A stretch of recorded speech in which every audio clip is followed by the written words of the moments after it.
Hello. Hello. Hello. Imran, can you hear me? Yes, sir. Oh, Good morning, sir.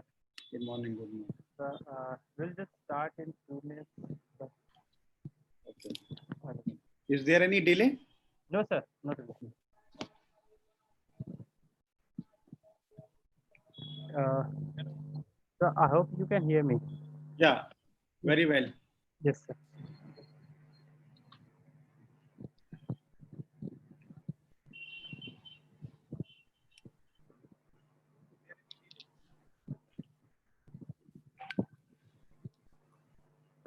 Okay.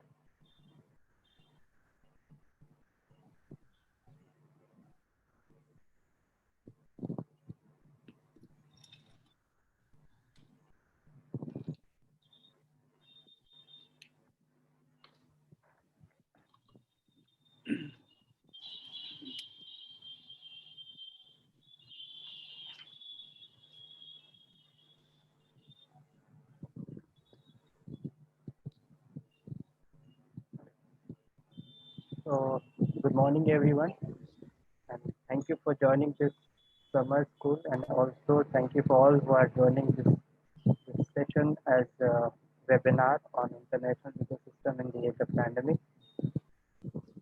And so I think without getting any delay, let's start with it. So, as the inaugural speaker, we have Dr. Aslam Khan.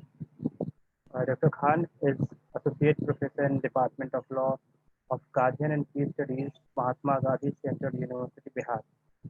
Prior to this, he served as Professor of International Law and Dean Faculty of Management Science, Yogi State University, Nigeria. He also served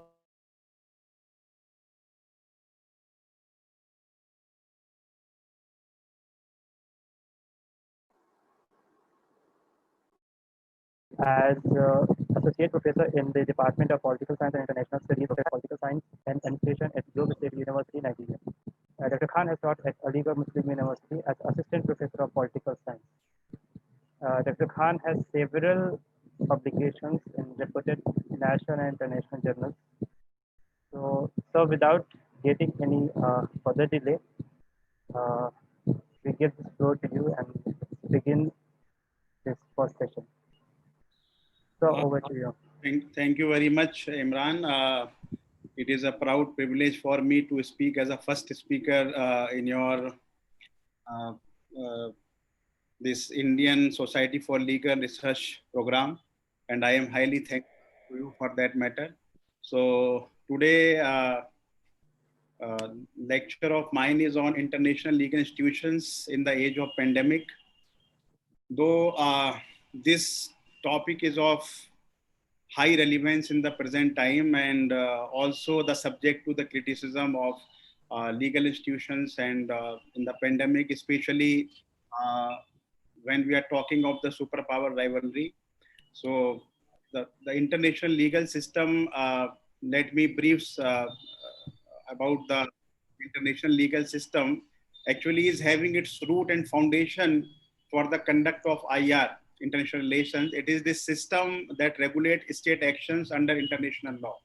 And the principal subject of international law are states rather than the individuals, as they are under the municipal law. So since 1945, the international legal system has been dominated by the United Nations and the structures that were established as a part of the organization, while the UN has been the object of significant criticism. It has nevertheless played a pivotal role both in the progressive development and codification of the international law. When we talk of the General Assembly of the UN, it has sponsored and promoted some of the most important development of the last 50 years through the adoption of the multilateral treaties and instruments. The Conventions on the Law of Sea, 1982, and the Vienna Convention of the Law of Treaties in 1969 are two of the most prominent example in this regard.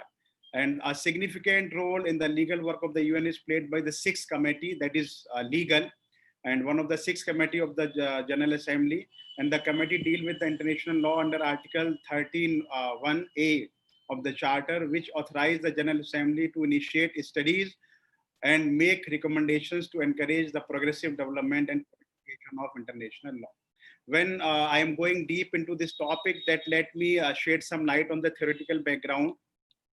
Since we know that the classical approach of international law or the legal institutions is natural law, and when we talk in terms of the IR, so these international law approaches, then we can see realism, liberalism, then constructivism. So let me start. What are the international law approaches in terms of the IR?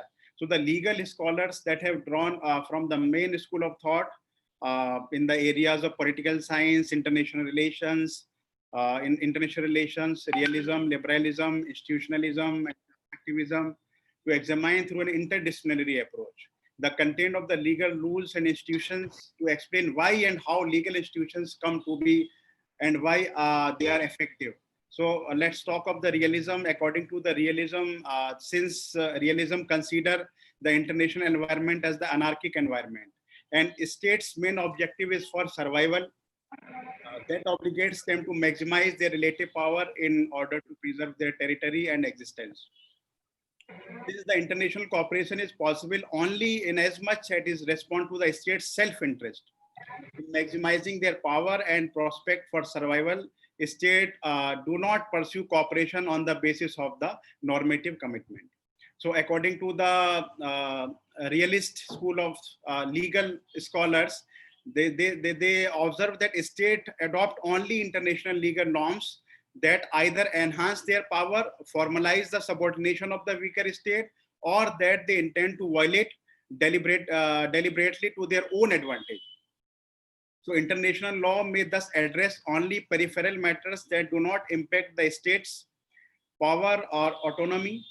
Consequently, for realists, international law is a tennis net of the breakable obligations. So within the realist approach, some scholars have proposed an enforcement theory according to which international legal norms are effective insofar as they publicize clear rules, enhance monitoring of compliance, and institutionalize collective procedures for punishing violations, thereby enhancing the deterrent and coercive effects of a stable balance of power.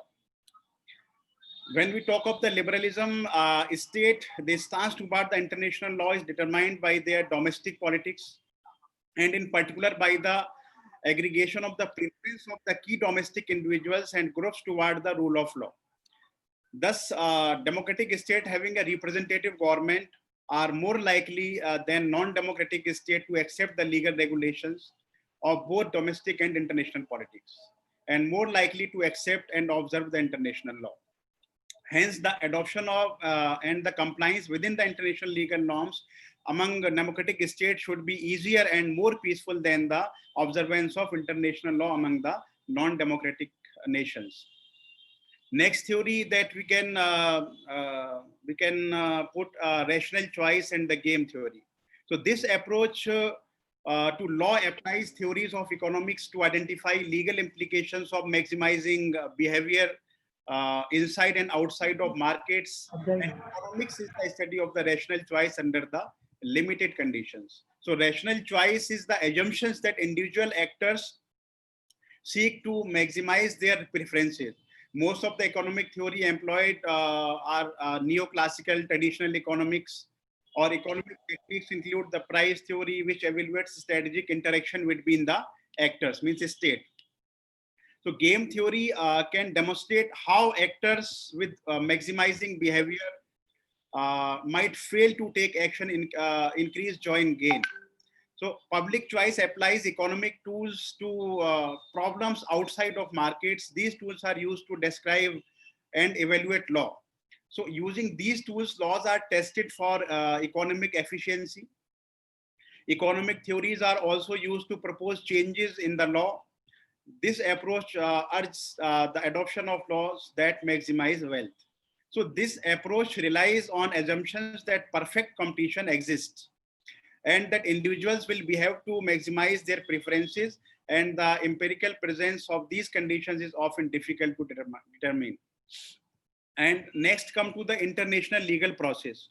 So the classical international legal process is the method of studying how international law is practically applied to and functions within the international policy, as well as the study of how international law can be improved. It concentrates not so much on the exposition of the rules and their content as on how international legal rules are actually used by the markets of foreign policy. So international legal process was developed in response to the realism from the discipline of the IR that realized within the beginning of the Cold War how little international law played a role in the international affairs. So international legal process was made a legitimate theory in 1968. This book, International Legal Process by Case and Lowenfeld, in which the American legal process method was adopted to create an international legal process. So this process describes the way international legal processes work and the formal and informal ways that foreign offices incorporate international law. Then what are the legal system existing in our societies that we can generally consider that major legal systems are the 5 legal system in the world today that we can categorize in civil law, common law, customary law, religious law, and the mixed kind of the legal system. So these are the legal system existing in the present time. So when we see the whole picture through the perspective of the background, then we can see that after the Second World War, especially, international law has evolved.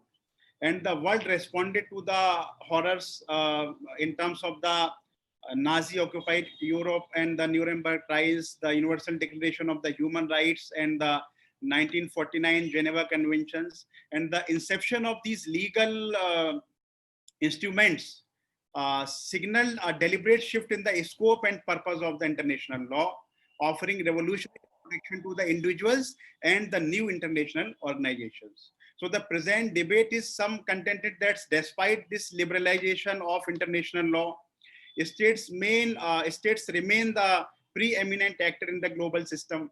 On the other hand, others cannot envisage a human right-driven legal agenda without the individual at the heart of the contemporary legal order.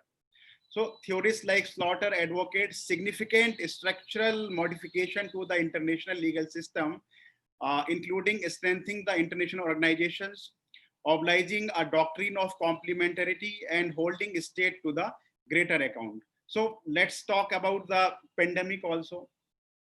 Since we can see the these liberal institutionalism where United Nations and WHO, the body of the United Nations, they are playing a leading role in terms of the security, in terms of the health, in terms of the other parameters of the human development. So when we are talking of the pandemic, this presently we are witnessing the coronavirus pandemic that is currently raging throughout the world.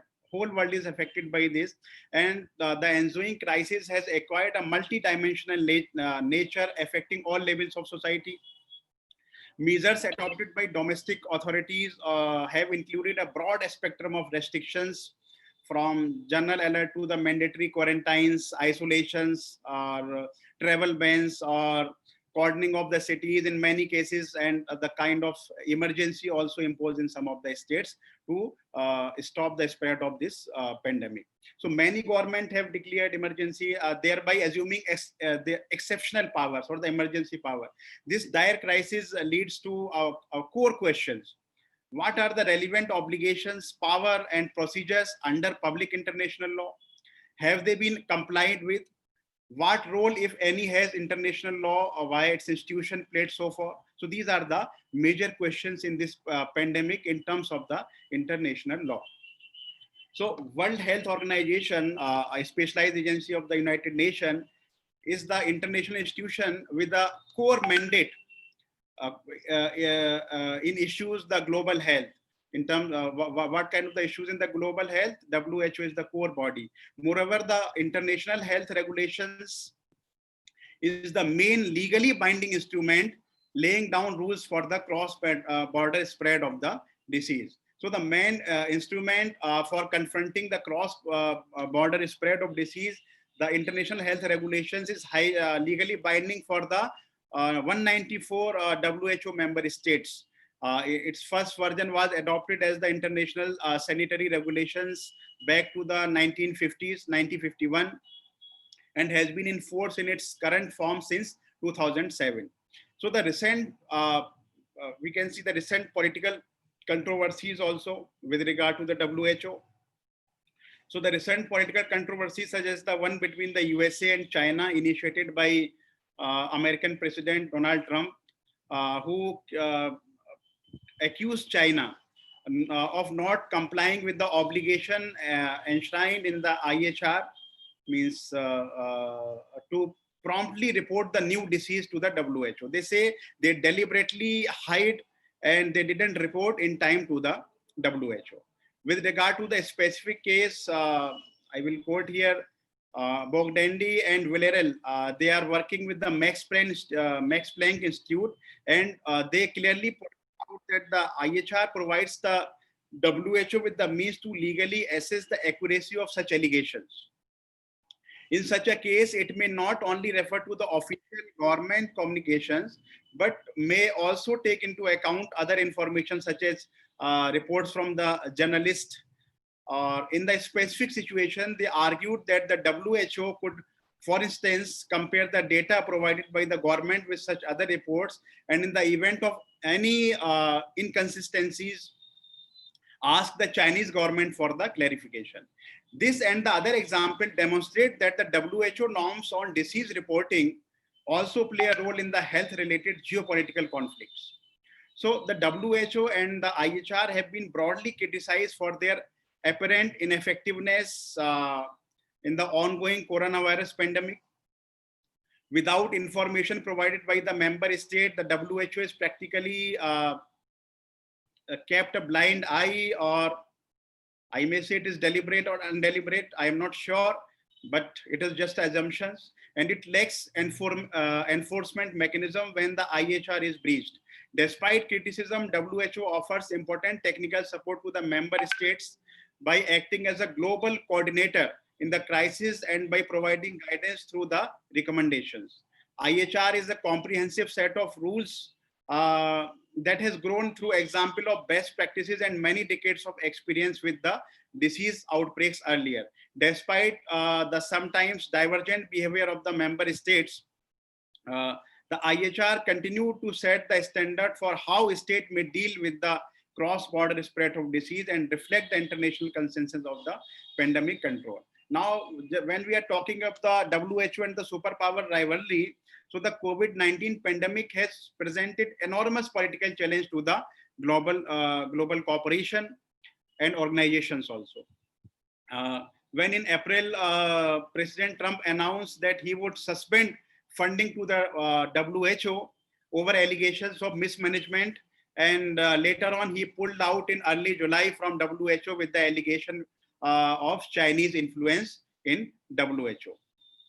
So, but international organizations, on the other hand, play a vital role in the global response, are still carrying out important tasks where they can, or whatever the capacity they have. Key organizations are coordinating international efforts, including airlifting material, medical staff, managing transnational research on the pandemic, and sharing essential information and initiating relief funds. So the WHO, actually, when we are examining the role of WHO here, that WHO, what kind of the initiative it took in terms of the pandemic, what kind of the recommendation WHO issued in terms of the pandemic. So even before Trump took aim against the WHO, analysts had criticized the WHO's handling of the crisis earlier before the Trump, citing a lack of resolve vis-a-vis China and allegedly politically tainted advice. The criticism reflects the basic dilemmas of being a multilateral organization that has to deal with its membership. Evidence-based recommendations are politically risky when the question of how to obtain evidence and what to count as evidence has political implications for powerful members. So the countries have been less likely to comply than to complain when the WHO issues recommendations with controversial domestic consequences. for example, on travel restrictions or widespread testing of corona. However, the WHO does a lot more than issue recommendations. It has used its expert network to provide relevant information, issued over many technical guidances, distributed medical equipment and test kits, established a supply chain task force in cooperation with the World Food Program, and supported countries' capacity for preparedness and response by raising over $800 million through its Solidarity Response Fund. It also supports transnational research networks that are trying to produce vaccines in the present time. So since the onset of the pandemic, a lot of heat has been generated by critics of the International Health Agency and by the Trump administration's effort to focus blame for the slow American response on excessive Chinese influence at the WHO. Some critics focus on early missteps by the international organizations were legitimate, even if they often misunderstood where the balance of power lies in the relationship between powers and the international organizations, while others were simply political. So the major work then I highlighted, despite some works also that need to be pointed out here, that WHO also helped issuing guidelines for the schools, workplaces, health providers and public officials on how to reduce and control the spread of disease. And they also providing learning and training resources for health workers in the and the public. They are also providing the advisory in terms of the shipping critical supplies such as personal protective equipment and testing kit to help meet the surge in the global demand and countering misinformation about the pandemic and the forms of the treatment. WHO has also accelerated the coordination of the public and private sector research into the virus and the development of the effective diagnostic test, medicines, including trials. It is also working with the countries to develop strategies for lifting lockdown restrictions that we are witnessing, that slowly and gradually the restrictions of the lockdowns are relaxing by the respective governments of the world. So across the world, the critics reflected pre-existing worldviews. For those who see in a globalized world a need for a strong international cooperation, the obvious response to the pandemic is to strengthen, not weaken the WHO. For those, there are two views here, who sees China's growing influence in IR or international relations as the central contemporary challenge. This kind of the event has been proof of their pernicious influence. For those who focus on the role of democracy or the liberal institutions in IR, for example, Taiwan's limited access status to the WHO is the focus of concern in the present time. And for those inclined to distrust globalization itself, the spread of COVID-19 is a cause celebrate for the case of reversing the globalization of the supply chains. So this was the case of WHO I put in detail. Now, when we talk of the United Nations, the top agencies in the present time, the potential is also hampered, the UN potential is also hampered by the great power rivalry or competition that by making 75th anniversary in 2020, the UN is among the most highly structured and multifaceted institution contributing to the global effort against the COVID-19 pandemic. With 193 member states, the UN had its vast network of organs, agencies, and programs have been active on many fronts. The UN faces similar constraints from powerful member states, like UN General Assembly in early April adopted a resolution to ask for intensified international cooperation and tasked Secretary General Antonio Guterres to lead the effort. But to the date, the UN Security Council has not echoed this call, while the Security Council took action against past, when we talk of the HIV/AIDS, the past kind of the disease, Ebola pandemics, epidemics, not pandemic. It also faces political tensions from its most powerful members like China and the United States.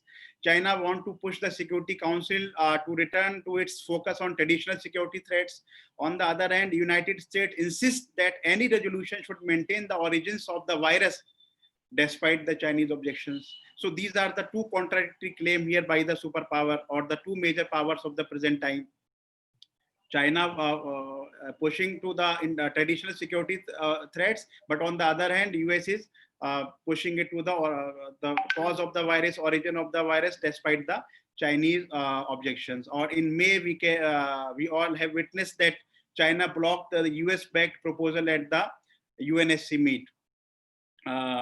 So for when I am going more in the detail that for weeks previously, the Security Council had been negotiating a draft resolution on global ceasefire during the pandemic without a concerned call for the global solidarity among the world's great powers. Guterres has focused on the need for the science and solidarity. And in the UN has launched a new communication effort to counter misinformation. A lot of misinformations are going on in terms of the pandemic. And the UN has also launched a $2 billion global humanitarian response plans together with the other agencies of the UN, UNICEF and WHO. So other agencies, then when we are talking of the other examples, include the UN Refugee Agency, led by the UN High Commissioner for Refugees, established in 1950 to address the aftermath of the World War II. The UNHCR assistant to refugees, asylum seekers, internally displaced and stateless people has since expanded to include public health assistance and action against the viral outbreaks such as COVID-19.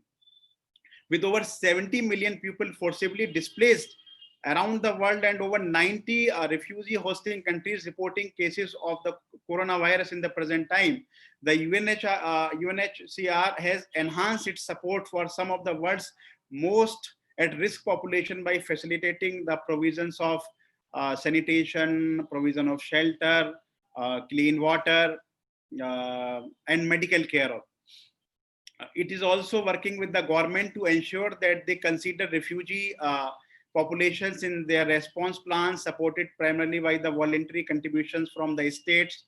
The UNHCR has launched an appeal for $225 million in additional donations amid the pandemic, and the activities of the other institutions pointed to the broad scope of the intersecting issues arising from the pandemic. Such institutions include UN International Children's Emergency Fund, UN Women, UN Office for the Coordination of Humanitarian Affairs, UN Office of the High Commissioner for the Human Rights, the Food and Agriculture Organizations, the World Food Program. So these are the agencies. So now we should also not ignore the role of the International Monetary Fund and the World Bank in this regard.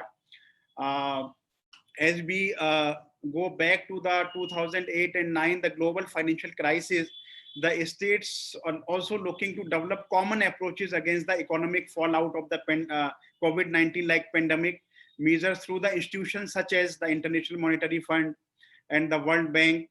With resources totaling in the trillions, the efforts of these institutions have focused primarily on the sustaining liquidity in the financial system, developing and deploying financial resources to the countries requesting bailouts or emergency loans, coordinating fiscal and other measures, and approving debt relief to the certain countries. And for more economically vulnerable countries, these funding arrangements with fewer conditions tied to policy reforms than otherwise are supporting access to the diagnostic and detection of or detection of the COVID-19, purchasing medical equipment, training health workers, and building health structures. The other institutions that we can see that efforts are that we can see the role of the G7, NATO, and BRICS also with regard to the cooperation and coordination with these bodies. Or the G20 also has involved from the beginnings as a meeting of the key financial ministers coordinating a response to the 1998 Asian economic crisis to become a crucial mechanism for a state leader to addressing a range of global concerns, including the 2020 corona pandemic. So at an extraordinary summit in the March 2020, G20 leaders committed among the measures to share information about the virus, minimize economic, trade and labor disruptions with the financial stimulus packages, provide help to the countries in the need, and support efforts by the WHO and other institutions. Since then, G20 Minister of the Health have met to share national best practices and develop a set of urgent actions to jointly combat the pandemic. This is in addition to meeting of the other G20 ministers discuss pandemic related concerns. So lot of the things are going on, but the major things here that despite the whole international legal system is there, when we are referring to the pandemic, then one important thing that we noticed that during the pandemic, the superpower rivalry or the rivalry or the enemy state for some superpowers, they paid a heavy price in this regard. We take the case of the Iran, for instance.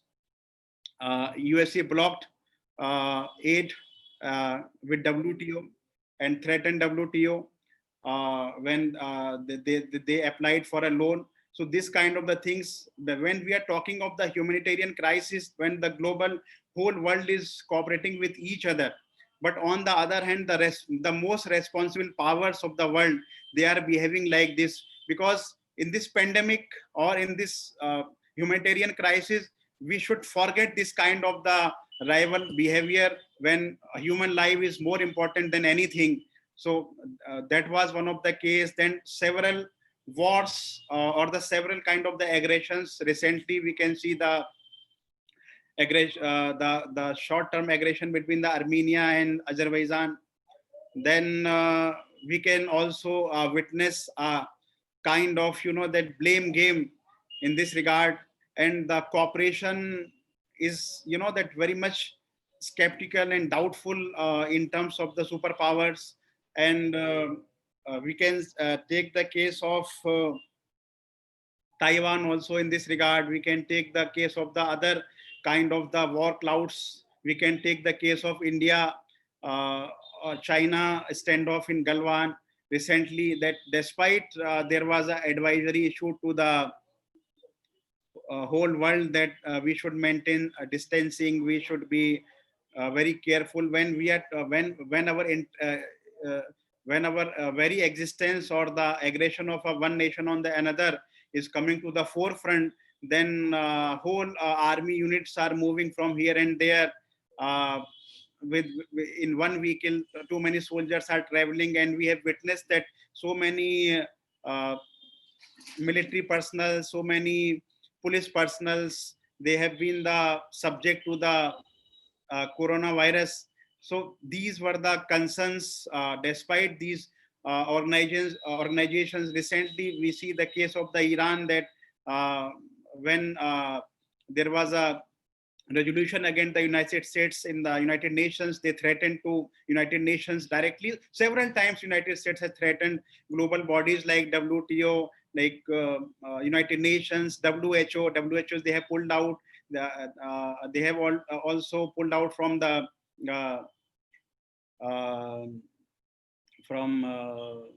climate change. All these global bodies where the superpower cooperation is very much needed, is a paramount to the success of these organizations. In those times that we are not having those kind of the cooperations, it is a major concern.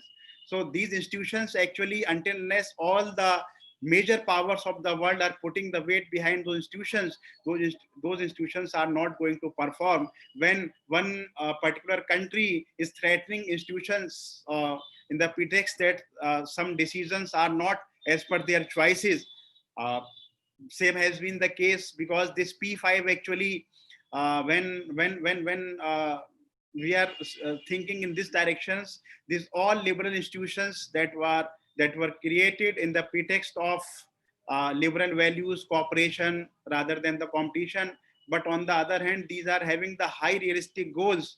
Either it is the case of the China not to discuss the US-backed proposal in Security Council, or the US move to threaten United Nations with regard to the Iran. So these are the major examples that are before the world, that now the countries or the civilized nations, they are very much confused, since there is a shift in the world order.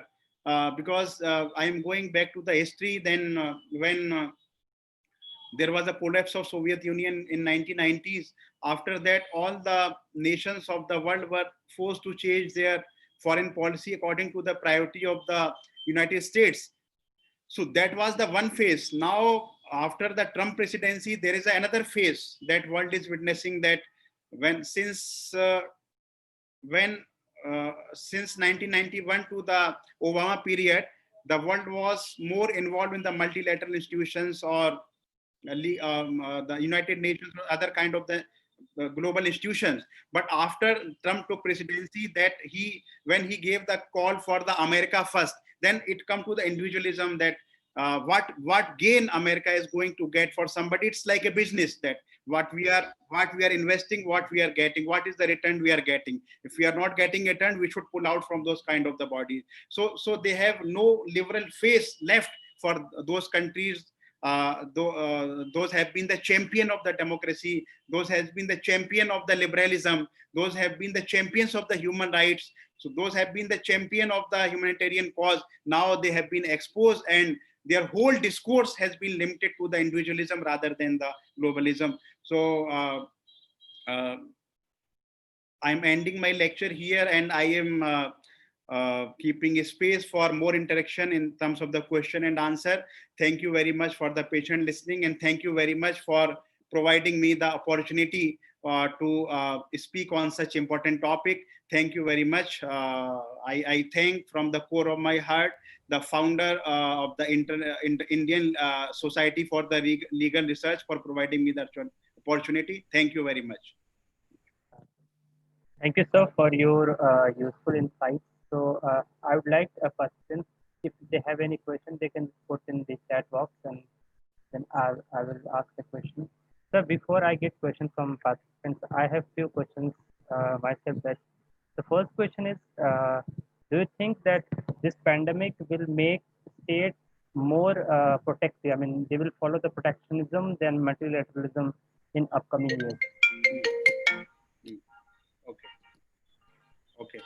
And the second question is, do you think that after this pandemic, international organizations should be given more power to control these kinds of situations of pandemic and epidemic, like we have Ebola in African countries? So do you think that international organizations such as the World Health Organization should be given more power of implementation? They want, for example, they wanted to have inquiry in China, but of course China did not allow it. So in terms of that, yeah. Actually, the whole discourse, that the question that you asked me is the power of the P5.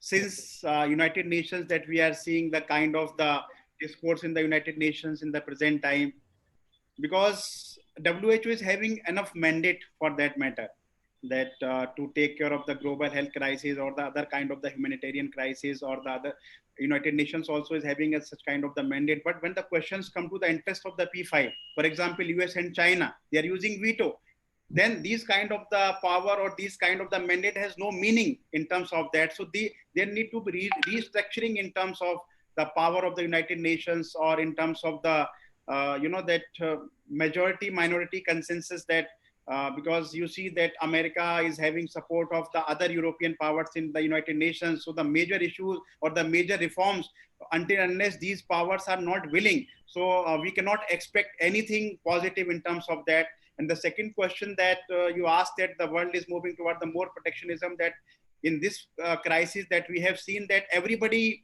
is carrying his own house, that then after they are talking of, that cooperation and all.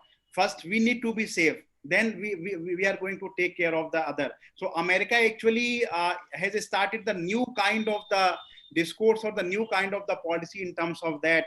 And the whole discourse of the US politics is moving around this, the restoration of the liberal values in the American societies, or the kind of the, what we call it,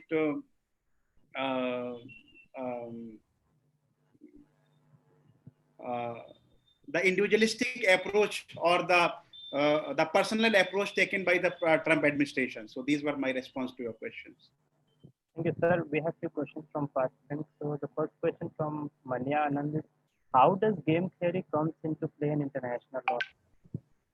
How game theory affects the international? When we are talking of minimizing the gains, when we are talking of the absolute gains, relative gains, or maximizing the gains, now the question is absolutely of the gains here. Okay, so game theory is very much pertinent in terms of the international legal institutions or the various IR approaches when we are talking of. So international relations, we are seeing that we can see take the case of the Syria, for instance. In Syria, what is the matter when the two global powers are confronting with each other in terms of the gains? They are making compromises. They are confronting with each other.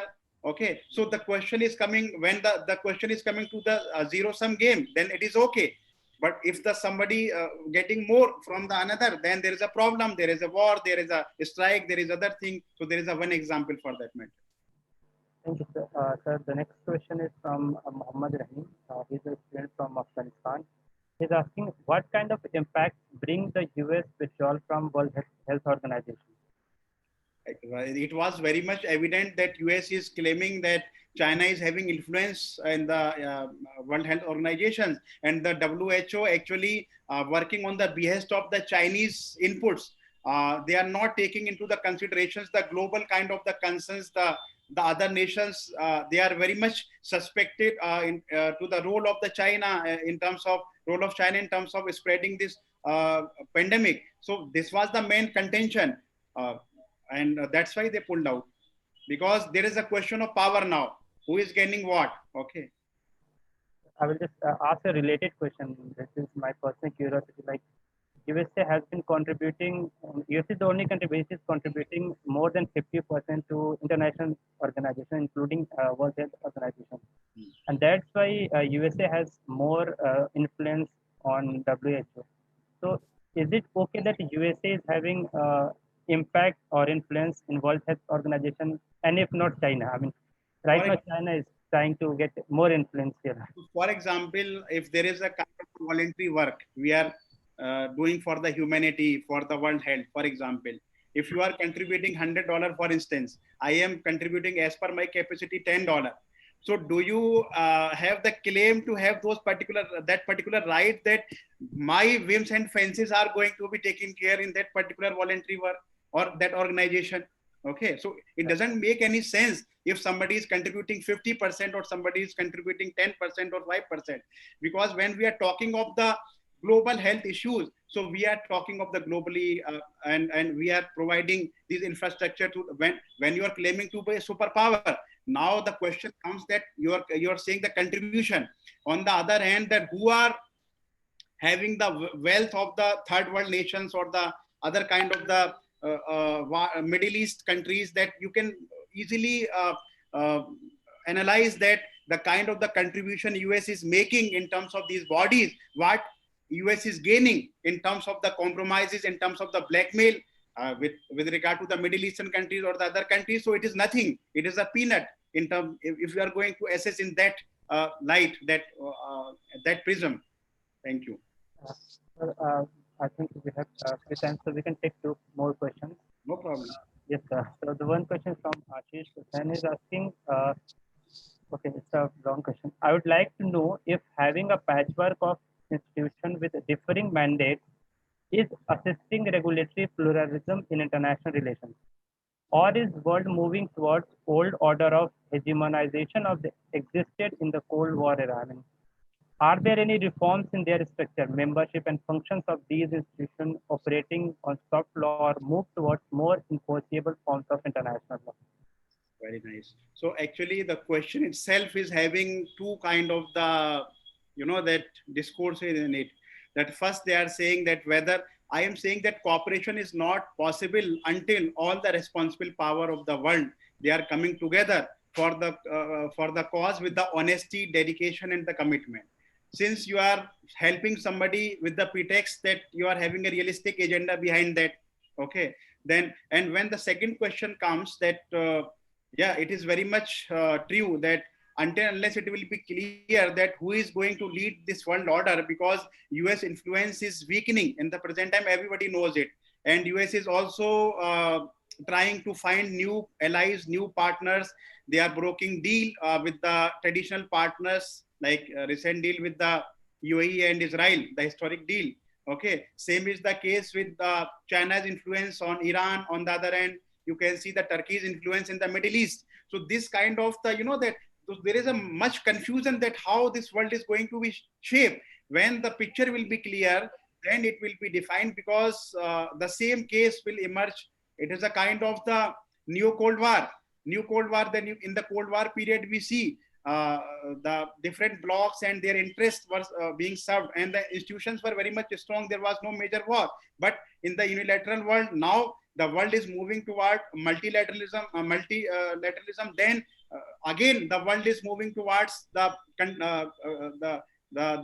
contest of power. So in this regard, when the clarity will not come, we cannot say anything perfectly that what sort of the future these institutions will have, or what kind of the reforms these institutions are going to have. Thank you. Sir, we have a last question. The question is, can you throw some light on how realism and its roots in Cold War? I would just like to add one more thing. Can you just repeat it, please? I couldn't hear the first sentence. The question is, can you throw some light on how realism had its roots in Cold War? Yeah, sir, but I would just like to add my question with this thing, like during Cold War, the post-colonial countries such as India and other countries had become part of one or the other pole, right? So they had faced unnecessary problem because they were newly independent countries. So do you think that some kind of situation arising once again, that post-colonial countries are having the same kind of situation that they were having during Cold War? Thank you. When we are talking of the realism, actually the nature of the international relations right from the beginning are having the realist dominations, whether we are living in the liberal world or the liberal society. When we are talking of the liberal world, but world is not liberal. You see who dropped the bomb in Japan, those were the communists or somebody else. And who destroyed the people communities livelihood in the Middle East, whether those were communist or the other kind of the ideological or the so when you see the whole discourse right from the beginning, power has been the central subject. Power has been the central subject right from the beginning. Might is right principle is working. But this principle actually after 1990, in terms of uniting the world economy, they came with the liberal principle, liberalism, liberal international order. But their nature has been the realist, or I must say extreme realist. You see, in the Middle East, they are claiming to the champions of the human rights on the one hand, and they drop bomb on the innocent people's communities, livelihoods, women, children, animals, everything they destroyed, carpet bombing on Iraq. So you can see whenever their interest is not going to be fulfilled by the liberal values or the liberal umbrella, what they do, you take the case of the Libya, for instance. There is a more appealing case of humanitarian intervention R2P when we are compared with the Libya. But Libya was attacked just because of the economic reason, because Colonel Gaddafi started his currency in the gold. He wanted the United States of Africa. That was detrimental to the liberal powers, so-called liberal power. That's why they have their realist design and impose it on and they killed Gaddafi and they removed Saddam Hussein. Reason was not that those who are not religious. People are very much confused that religion is playing a role in the Middle East. Only this external powers role in terms of their resources, that is being, that all around in affairs of that. So that is my response. Thank you, sir. Sir, मेरे एक question था sir. Yeah. Yes, please. Sir, good morning, sir.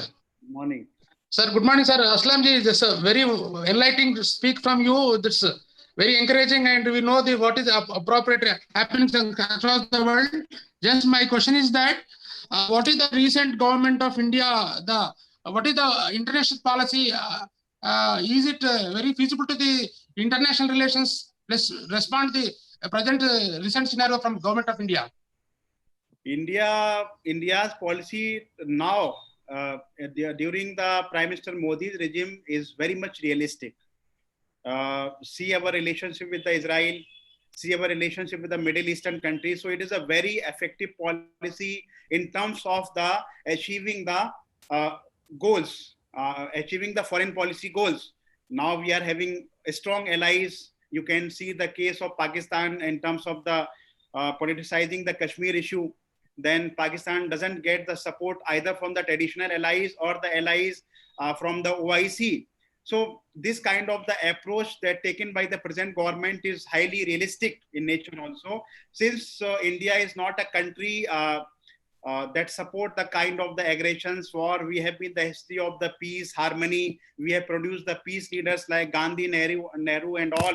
So these have been the people that we are having proud for having those people. So this policy actually, when we are talking of the international relations or the foreign relations, we need to pursue our interests first. Now the policy, because before that our policy was very much idealistic when we are supporting Palestine, the cause of the Palestine or the other kind of the issues in the third world or the global south. But now our interest is paramount to us. So this is a very good move in terms of the foreign policy. So government is doing well in terms of that. Thank you, sir. Because I know that you are very internationally personality. You are good across the world. You know the reality happening across the world. So thank you so much for a great response, sir. Thank you so much. Thank you so much for your insights. I think participants have been enlightened with this because when we study international law, we rarely come across international politics, which is the most essential part of international law. So thank you so much once again, and then we will move on to our next session. You are highly welcome. Yes, sir. Yes, sir. Thank you so much once again. Leave Imran. I need to go to hospital. My father is sick, so I need to take him. Sure, sir. Thank you. Thank you. Have a good day, sir. Thank you. Thank you. All right, everyone, we will just move on to our next session. We have Dr. Mustakimur Rahman. He is a faculty member, Notre University, Bangladesh. So, sir, we will just begin in 2 minutes. We'll just take a break of 2 minutes, and then we can start. Sure.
Hello, sir, can you hear me?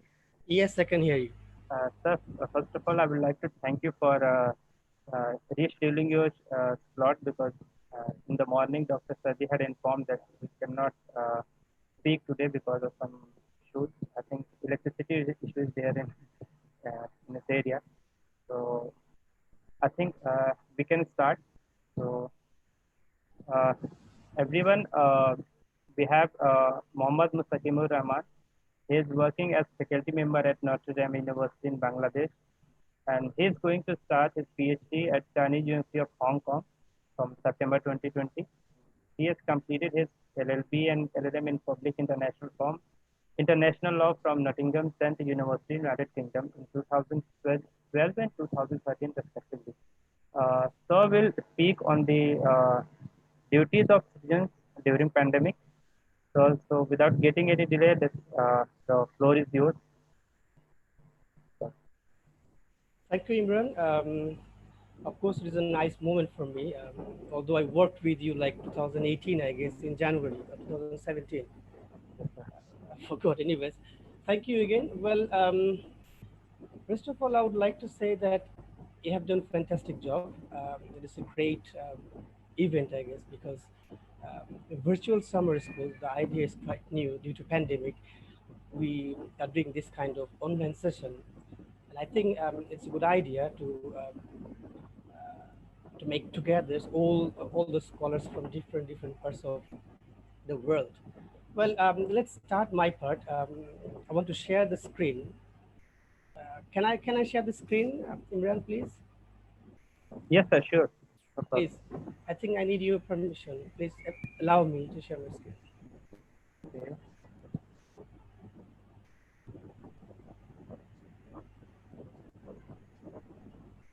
So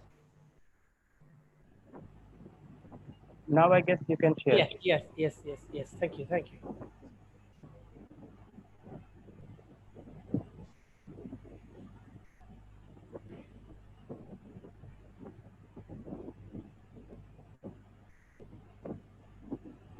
Well, as you can see, that my title is responsibility and of course legal responsibility. We're not going to talk about moral responsibilities of citizen in times of corona pandemic. And what I'm going to focus on a Bangladesh perspective, because I'm observing the situation of my country. Although I have noticed other countries as well, they're following the same approach like we're doing. Well, as Imran stated that I am from Bangladesh and I'm also doing teaching job in Bangladesh.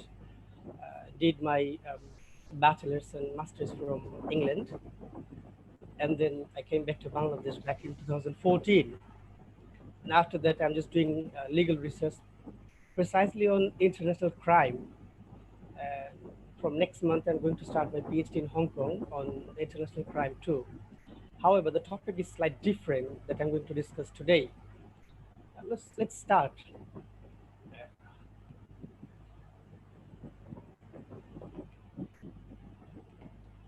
So obviously, at first, what we need to do,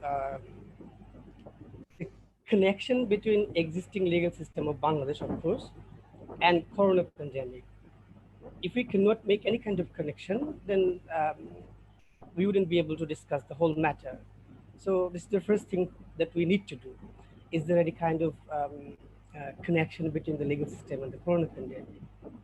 And then what I was observing, like most of the citizens from different parts of the world, they're blaming the governments. Oh, governments haven't done this thing. Government hasn't done this thing. We are not getting support from the government during this pandemic, and those things. But what I was thinking, to think from the different approach, like what about our responsibilities as a citizen, what I can do, what I can contribute during this pandemic. So this was my main intention to work on. So let's see whether it is possible to impose some kind of responsibilities, of course legally. Do we have any kind of constitutional duties during this pandemic? And then like any other duties within the other legal provisions apart from the constitutions. So what's the main objective of this research?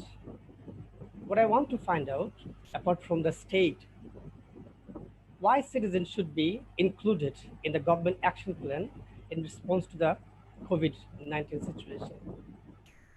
And what kind of responsibilities do we get from the Constitution as well as other legal provisions? And then how the government of Bangladesh imposing duties on the citizens. It is very crucial to understand, like obviously, if we want to impose some kind of duties or responsibilities on the citizen, we have to have some kind of legal structure. Without legal framework, we cannot we cannot impose any kind of legal duties. And that is what is very, very crucial to identify. And based on the objective, I have some question to answer. Why it is very crucial to include the citizens in the government action plan, and based on what current legal provisions the government of Bangladesh may impose some kind of responsibilities to us, and whether the measurements are enough to take care of the situation, the corona pandemic. So let's focus on the first point, like why the citizens are a crucial part of the action plan. If we observe the situation like this pandemic, we know that coronavirus is contagious and the virus spreads so quickly by human being. It means we, the human being, are responsible for what? To spare the virus, because it is contagious. And that is why against the responsibility, we have some duties not to spare the virus. So in a reverse way, it is a duty of us. As I mentioned above that, because it connected with the human being. And that is why citizens are handed the responsibility for slowing the spread of virus. And we have seen many governments have taken so many measurements to slow down the spread of the virus. Like if we let me admit all the people first. Like if we see the different type of approach that the different governments are taking, even in Bangladesh, like in March and April, the government stopped us to gather like in the public place. So it's like unnecessary gathering may spread virus that we know, and that is why WHO, World Health Organization, stated that we should maintain 2-meter distance, which is very crucial. For what? Which is very crucial to reduce the spreading. And then what else? Like using facial mask. We know about this facial mask theory. Like if I'm affected or if I am a COVID positive one, so it is a core duty to wear mask. For what? Not to spread virus through me. And that is why it is very crucial. So you see, from that unnecessary gathering in the public to using the facial mask, these are all core duties. Now, the problem is like, we always talk about that human rights, but we don't talk about human duties. Always blame the government hasn't done this thing, government hasn't done those things. But what about us? Like the thing I'm talking about right now, unnecessary gathering. Like in Bangladesh also, I have noticed some news of India and other countries too. People are doing like, they're going out doing nothing, gathering together, and they're spreading virus. So you see, so technically what they're doing, they're just violating their duties, core duties, and of course legal duties. I will discuss later how these are legal duties. So this is why the citizens are a crucial part of the government action plan that I have noticed. Now, what I'm going to explain further, how we are responsible under the legal instrument of Bangladesh. First of all, if we have any kind of constitutional provision regarding this, and then we have a crucial law that enacted in 2018, quite new law, the Communicable Disease Prevention, Control and Elimination Act 2018, very crucial for this pandemic. And then of course we have a common penal code like India, Bangladesh, Penal Code 1860. And then we'll talk about mobile court, how the court is executing those rules and regulations provided by the government. Let's say, first of all, what the Constitution of Bangladesh says about this duties. I mean, do we have any kind of legal duties under the Constitution? Well, we more or less know about the emergency provision. In Bangladesh, the president can call emergency provision if state faces certain situations like external aggression, war, security, internal disturbance, and everything. So my first question that I was thinking whether the pandemic situation, can we call it like an official emergency or not? I'm still digging out the topic, and it seems that we cannot call it emergency because of certain further provision. Like we know that during the emergency, the government can suspend certain fundamental rights, like all kind of freedoms, freedom of expression, freedom of movement, freedom of assembly, and etc. and etc. Within those freedoms, I have chosen one freedom, which is Article 36. You can see the slide, the red mark one. So if we can prove that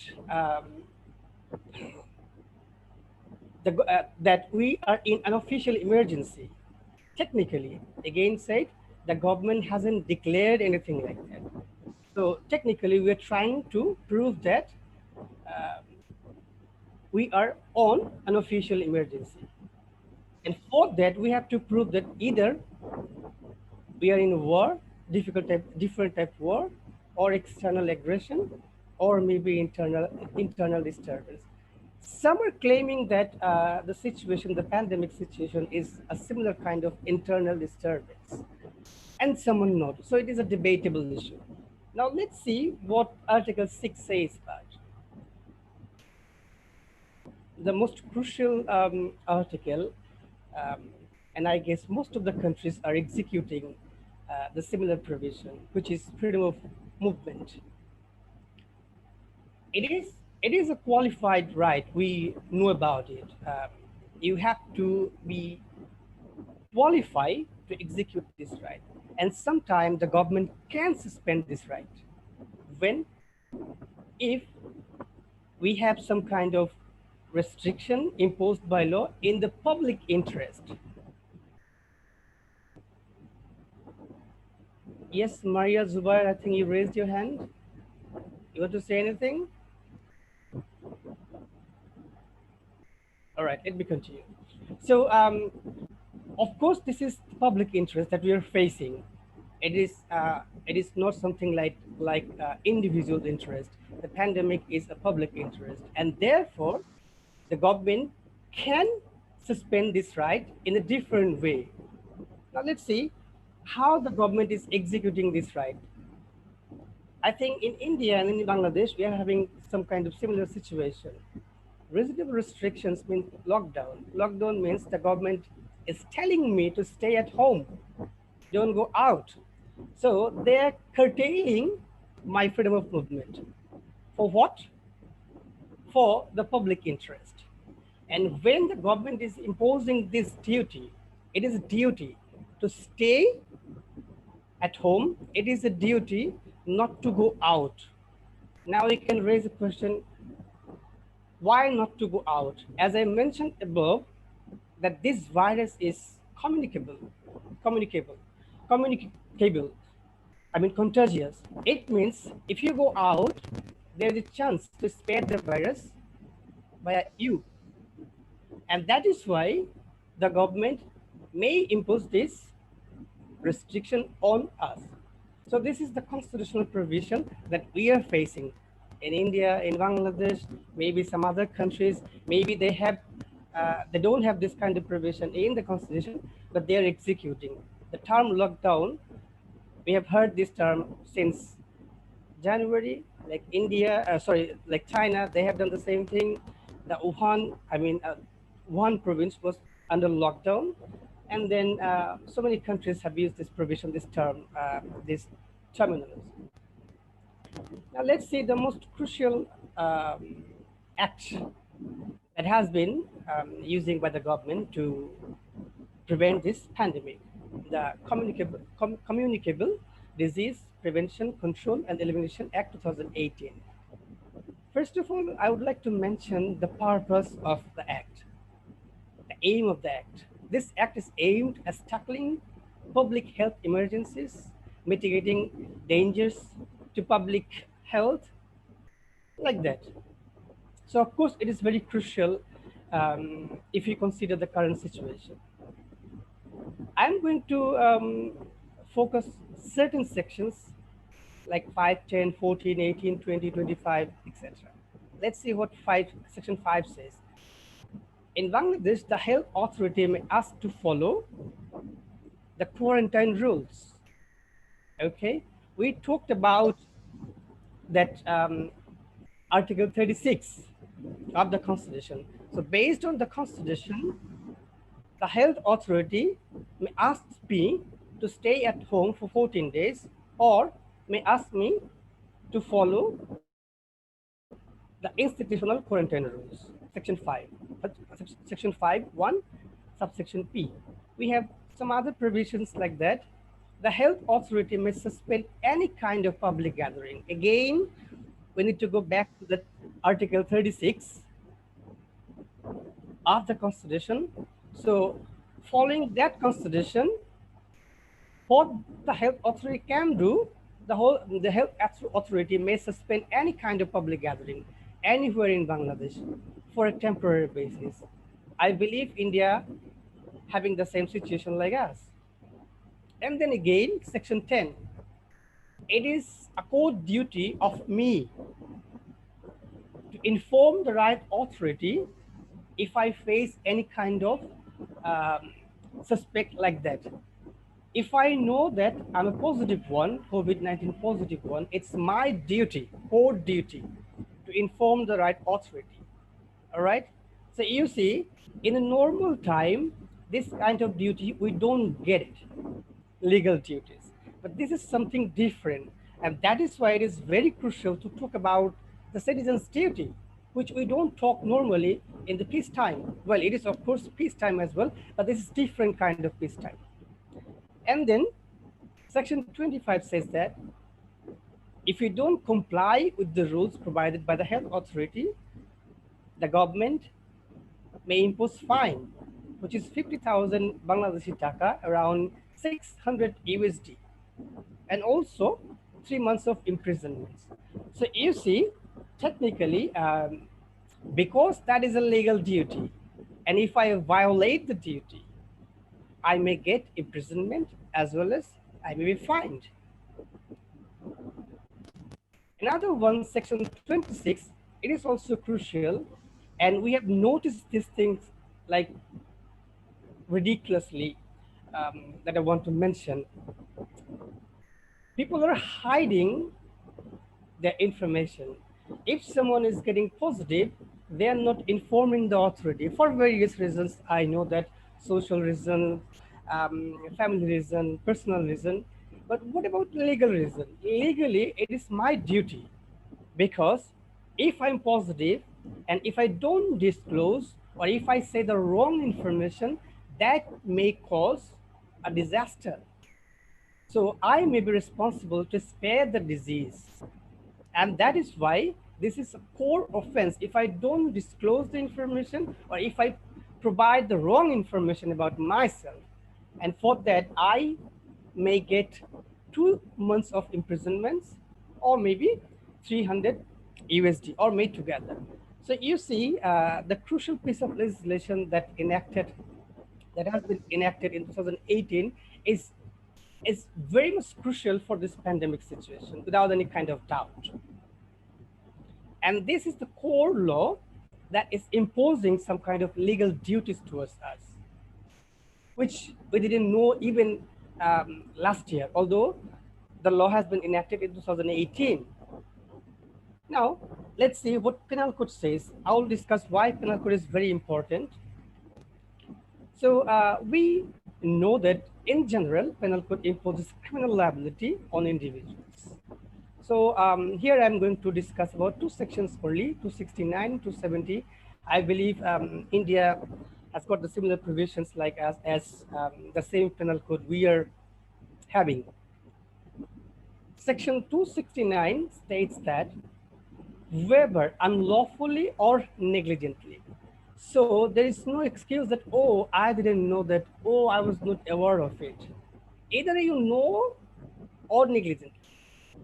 As far as you're not following this code, you may be liable. You see the section, what it says, states that whoever unlawfully or negligently does any act which is and which he knows or has reason to believe to be likely to spare the infection of any disease dangerous to life shall be punished with imprisonment of either prescription for a term which may be extended to 6 months. So there is no chance that you may deny the fact. And then the next provision is kind of similar, but here it says, if you are deliberate, okay, if you have positive intention, if you have will intention to spare the virus, well, you may notice some people that, well, I've got infected, let's infect others as well. So if we do this kind of thing, we are also liable under the penal code. And you see here, the punishment is higher than the previous section. You may be, which may be extended to 2 years. So these two sections are very crucial for the pandemic situation, as we can see that these are connected to this coronavirus, as this is a kind of disease, dangerous disease that that spreads through the human to human. And now we'll talk about mobile court, how this court is executing the laws of this during this pandemic. We have this Mobile Court Act 2009, and under this act, the executive magistrate, I repeat, these are not judicial magistrates, these are executive magistrates, part of the executive organ. What they do, they execute the law. Some parts of the law, not all laws they can execute. For example, the Mobile Code do not have the power to enforce the Communicable Disease Prevention, Control and Elimination Act 2018. Thus, the act I talked about, the Mobile Code has no jurisdiction. But what they can do, the government chooses to prosecute under the penal code through mobile codes. So the Mobile Code can execute some of the provisions of the penal code during this pandemic. And this is what the Mobile Code is doing, like imposing fines on the violators under section 269 that I talked about just a slide before of the Penal Code 1860. The mobile courts can also impose punishment of maximum of 6 months imprisonments under the Penal Code. So what I want to say about this mobile court, like we know about the legal procedure of the judiciary. It is very lengthy, but the pandemic situation, we don't have that much time, and that is why the mobile court is trying to execute the law so quickly. The main reason is to prevent the disease. That is the main purpose, nothing else. Alongside with the mobile code, of course, anybody can claim against a person using the regular judiciary, judicial perspective. You know, you can file suit against anybody during this pandemic. That is something different. But we talked about mobile code because this was very much important to execute the law very quickly. So what we have found out throughout the research, like as the disease is communicable, again and again I stated that, it is also a duty of the citizens to follow the rules made by the government. Why? Of course, to prevent the disease. Of course, to stop the disease. Of course, like it's my duty not to harm anybody. It is a kind of like tortious offense as well, tort if you know. Then their duties are not described as fundamental. Well, I always think about this term when I work on human rights. Always I thought, why we don't have any kind of fundamental human duties incorporated in the Constitution. So again, we don't have any kind of fundamental duties. However, some legal duties that we have discussed in my previous slides under several legal instruments. And for that, citizens would be legally responsible for violating the government order. Again, like when you talk about human rights, we don't talk about human duties, and therefore we don't know whether we would be liable if we violate any kind of human duties. But this pandemic would provide us some kind of lessons that yes, we have some kind of legal duties, and if you violate the legal duties, we are legally responsible for that. And finally, what I would like to say that as the virus spreads through the activities of human beings, citizens are the core part of the action plan to combat the pandemic. Citizens cannot deny the responsibilities. It is not enough to blame the government again and again. This is the time that we have to agree with the fact that it is also our duties, legal duties. So it is not the government only responsible. Like I have noticed in Bangladesh, most of the peoples, like they're going out without any kind of mask, gathering in the public places, and then saying the words, government are responsible. Man, what are you doing then? You're not wearing mask, you're not maintaining 2-meter rules, and then you're blaming the government. What about your legal duties? And then of course that I mentioned throughout the mobile code, citizens will be responsible, citizens will be punished if they do not follow the procedure. I believe some other countries are following the same procedure, like imposing fines, even Australia, America, and Europe, and also in my country like Bangladesh. Well, this was all about my presentation about the legal responsibility of the citizens during this pandemic in a Bangladesh perspective. Because the topic is huge, I was unable to focus on some other countries, but I believe some other countries are following the same method, and they also imposing some kind of legal duties. The problem is, I think the government was not in a position to describe the fact that it is a legal duty. As I mentioned above, that before this pandemic, I mean, I can't remember when the government stated something like that. Like, we are not used to of this term, like legal duties of the citizen. And I think this is the best time to teach the citizens that we have some legal duties, and it varies country to country. It varies situation to situation. Maybe in the future we'll face similar kind of situation, so that we can learn from this pandemic that we have some kind of responsibilities, legal responsibilities, not moral responsibilities. Well, thank you all for listening my presentation. Now, if you have any kind of question, please, you may ask. And thank you, Imran, again.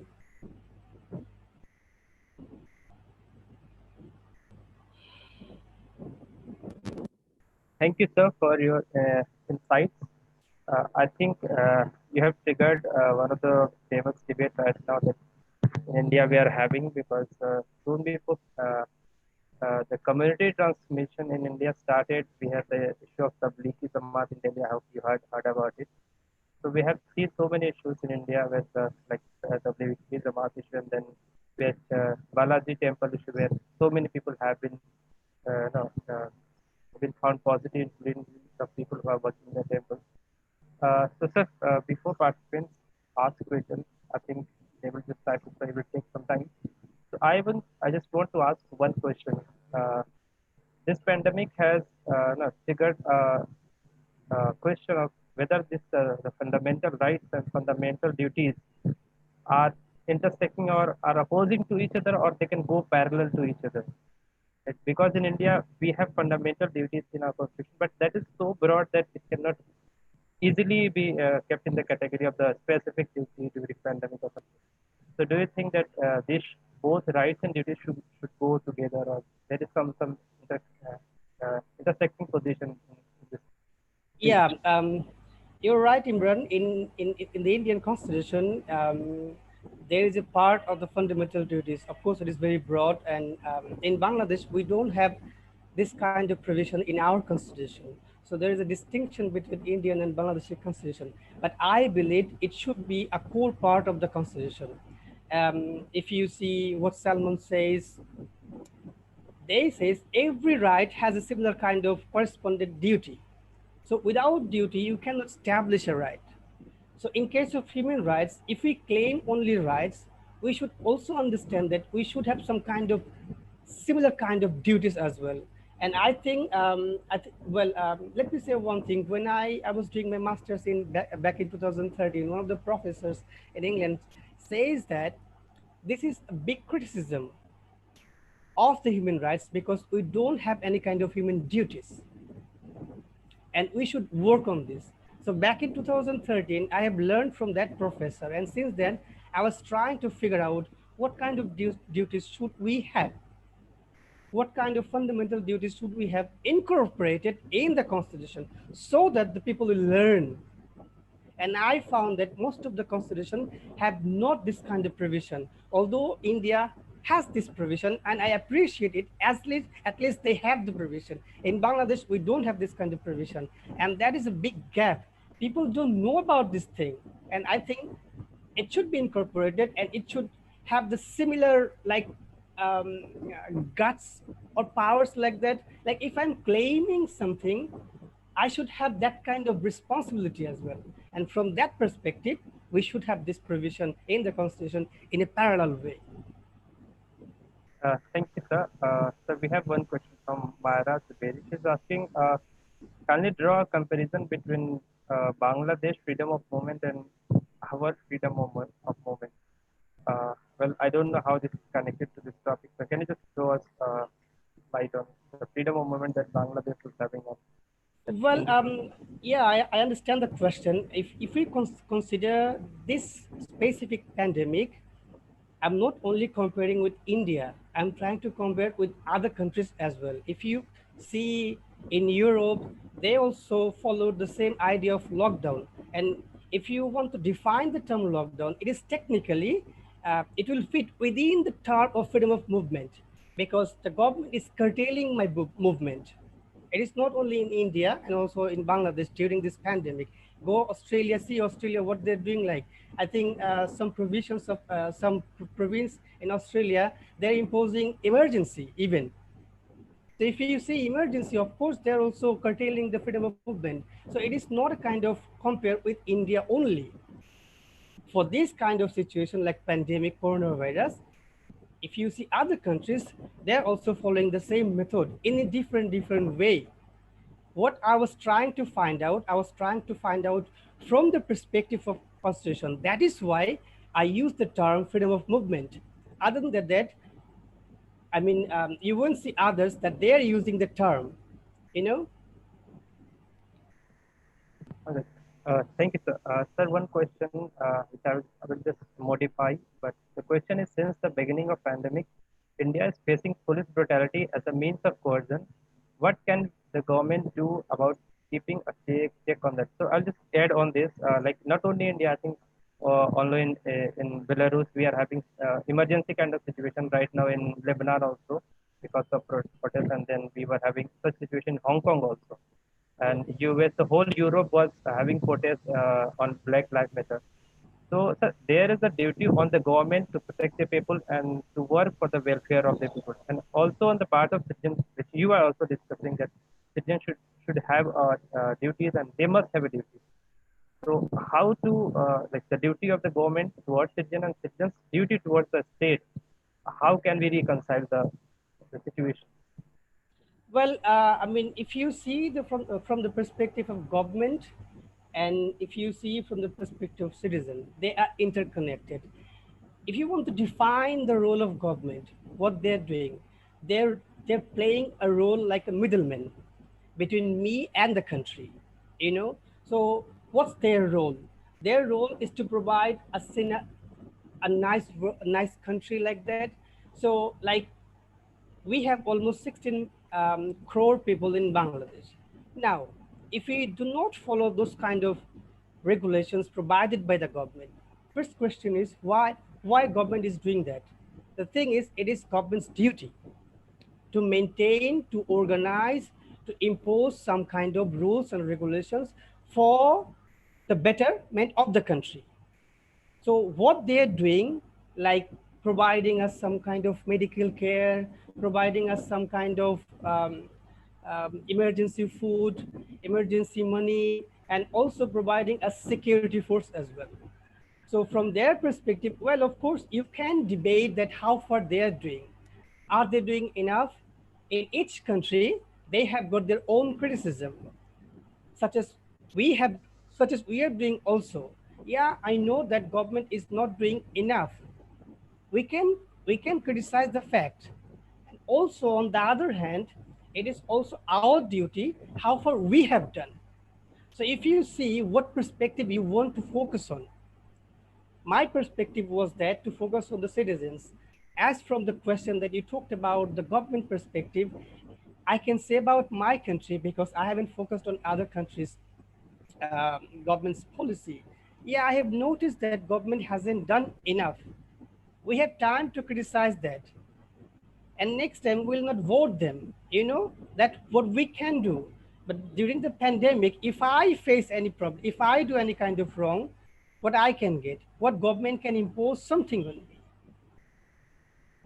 So if you focus on the government, you may criticize their things. I don't mind. In fact, I'm also criticizing their roles. And like even Donald Trump, I think the most criticized person during this pandemic, and America is a rich country. They have one of the best health system, even in Italy. They have got most powerful health system. And you see, so how far you can blame the government? Still you can blame the government because of their late decision, poor decision, their tactics, blah and blah, such thing. And it depends country to country. In Bangladesh, we have some different situation. We are poor country. We don't have much money like Europe. So the government cannot provide everything like we demand. Thank you, sir. I think we don't have any questions from the participants. So we have, I think, we have 5 to 7 minutes still. So I will ask few questions.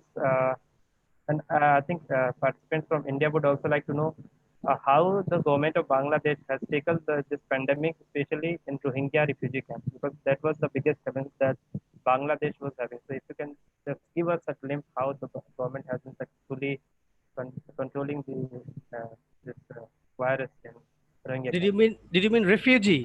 Yeah, the refugee camp, because Okay. Yeah, refugee camp. Yes. Well, the refugee camp I talked about, the Bihari camp, we are having that camp since 1971, Geneva camp. And we have also another refugee camp that is called Rohingya, the recent flow of Rohingya in Chittagong Hill Track. I think what we're trying to do, like we have a separate plan for the Rohingya living in Chittagong Hill Track area.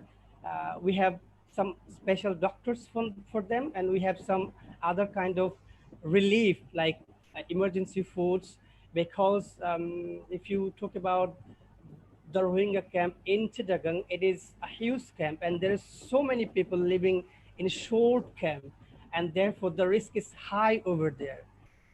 The government is trying to impose some kind of limitations like freedom of movement, so that they cannot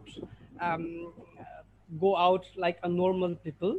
And also there is some other kind of relief and emergency foods that they're getting from abroad as well. So the plan that we are having for the general people and the plan that they are having for refugees are slightly different. It is also like, as mentioned, like we are not having those kind of emergency food like the way they're getting, because they don't have jobs. They cannot work as well, and we can work. So for them, we have a separate plan. And the Bihari camp that we talked about like a day before, for them, we don't have any kind of separate rules, because they are now part of Bangladesh. They are the citizens of Bangladesh. So they can have access all the things that we can do. So in terms of Rohingya, that is different. And in terms of Bihari camp, that is different. In terms of Bihari camp, they are part of Bangladesh now. They are the citizens of Bangladesh. So we don't have any kind of different plan for them. Thank you so much, sir. I think we don't have any other question. So thank you once again for joining us in this summer school. This is our first endeavor. And I would like to inform that we have so many friends from other countries, including Bangladesh, Nepal, and Tanzania, also from US and UK. So thank you once again joining, and then we will now move on to our next session. We are having Dr. Thamil. Venthan is lecturer at Griffith College, Dublin. So, sir, we will take 2 minutes gap. So Thank you, Imran. Thank you, sir. Once, thank you.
Hello. Am I audible, sir? Yeah. Right. So welcome to this our first summer school on international legal system in the age of pandemic, and thank you so much for agreeing to speak in this summer school. I think after Feb, when you came to South, this is the first time that we are having a live chat.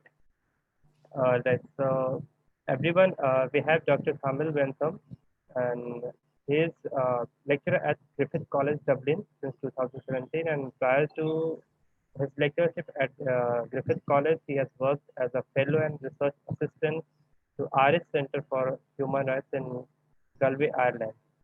So, Sir will speak on the social equalities from the third world approach to international law. This was my special request to Sir to speak from the third world perspective, sir. So, without getting any delay, let's start.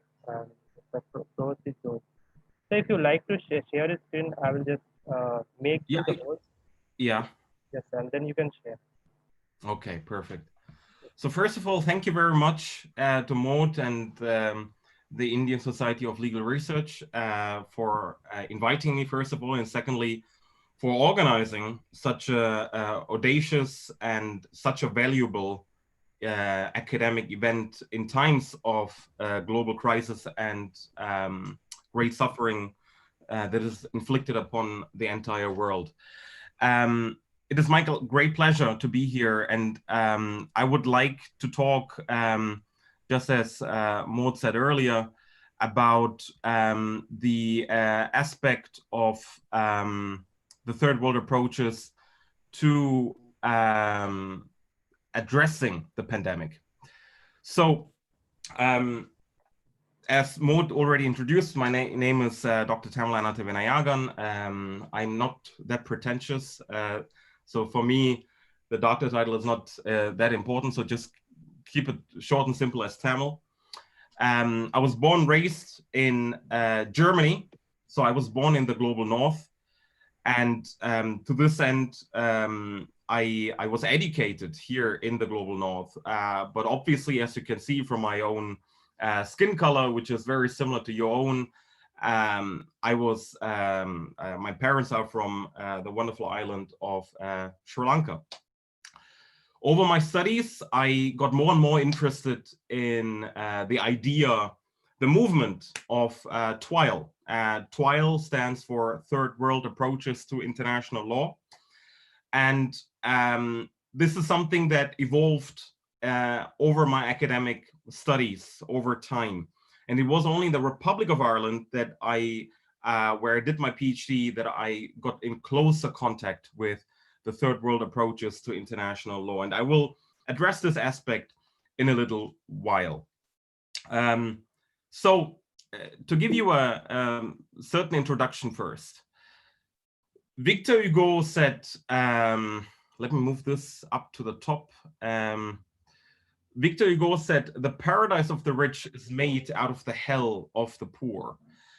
And I came across this this quote rather recently, and it struck me that because very well indeed the rich are thriving upon social inequalities, even pre-pandemic. And in particular, during the pandemic, it becomes even more obvious that the wealthy, the rich, are even more benefiting from this pandemic for their own purpose. A recent news article that I saw even revealed that Jeff Bezos was able to accumulate and enlarge his wealth even more than he did before. So the question now is, for me, during the pandemic and also for the TWILE scholarship, how did the pandemic even exacerbate social injustice around the world?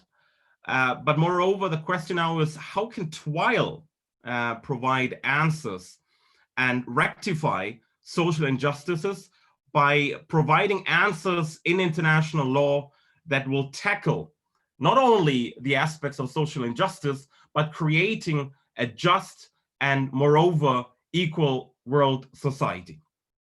I hope that is clear so far, and you can see the slides here. So first of all, let us ask us, what is social injustice? Social injustice requires the use of fair procedures. But fair procedures are not all. It does not help to have only fair procedures in place. It also goes beyond it. It means that we need to understand what are the substantive aspects of justice and injustice. So this means that we cannot look at justice and fairness from a completely colorblind perspective. Rather, we need to go beyond it and really question aspects, what promotes and what exacerbates justice on the one hand, and on the other hand, injustice. So the question then is to look at aspects of increasing gap between justice and injustice.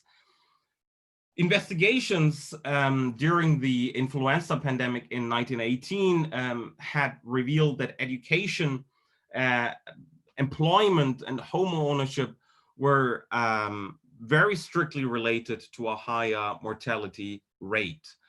And we see this reproducing at the current level as well.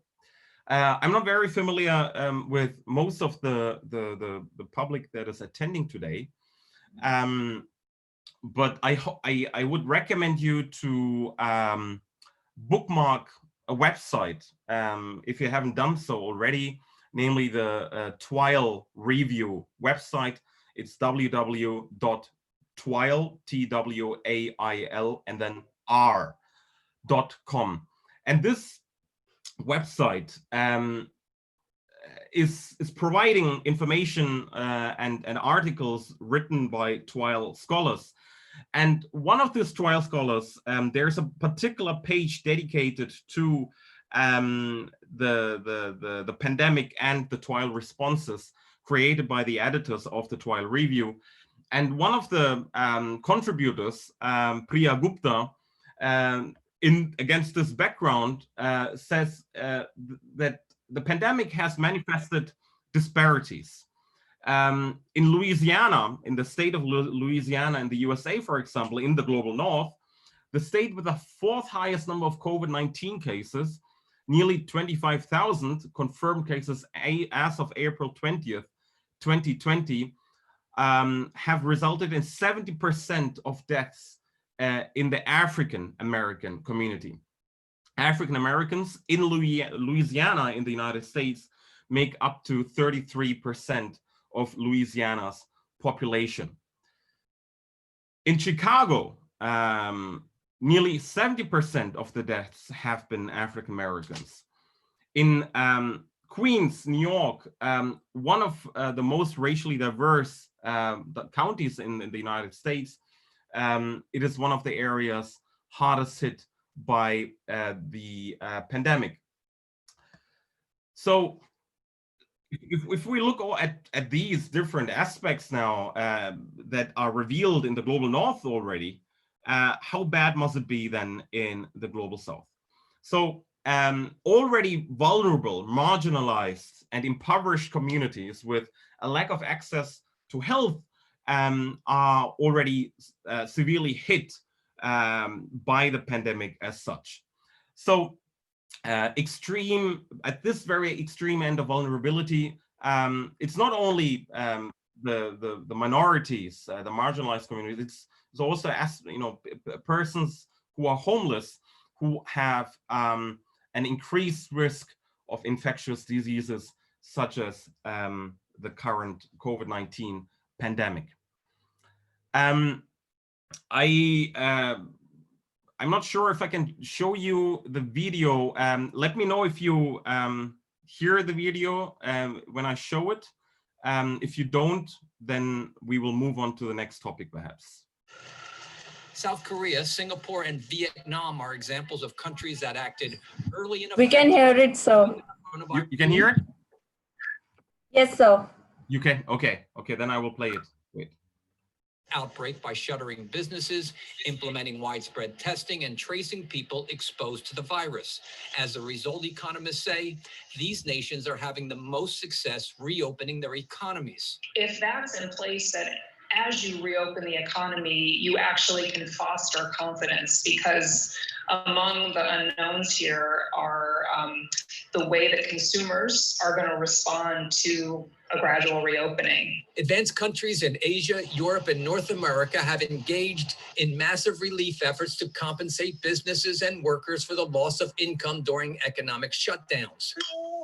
Countries like Germany have kept unemployment relatively low by reimbursing companies to keep idle workers on the payroll.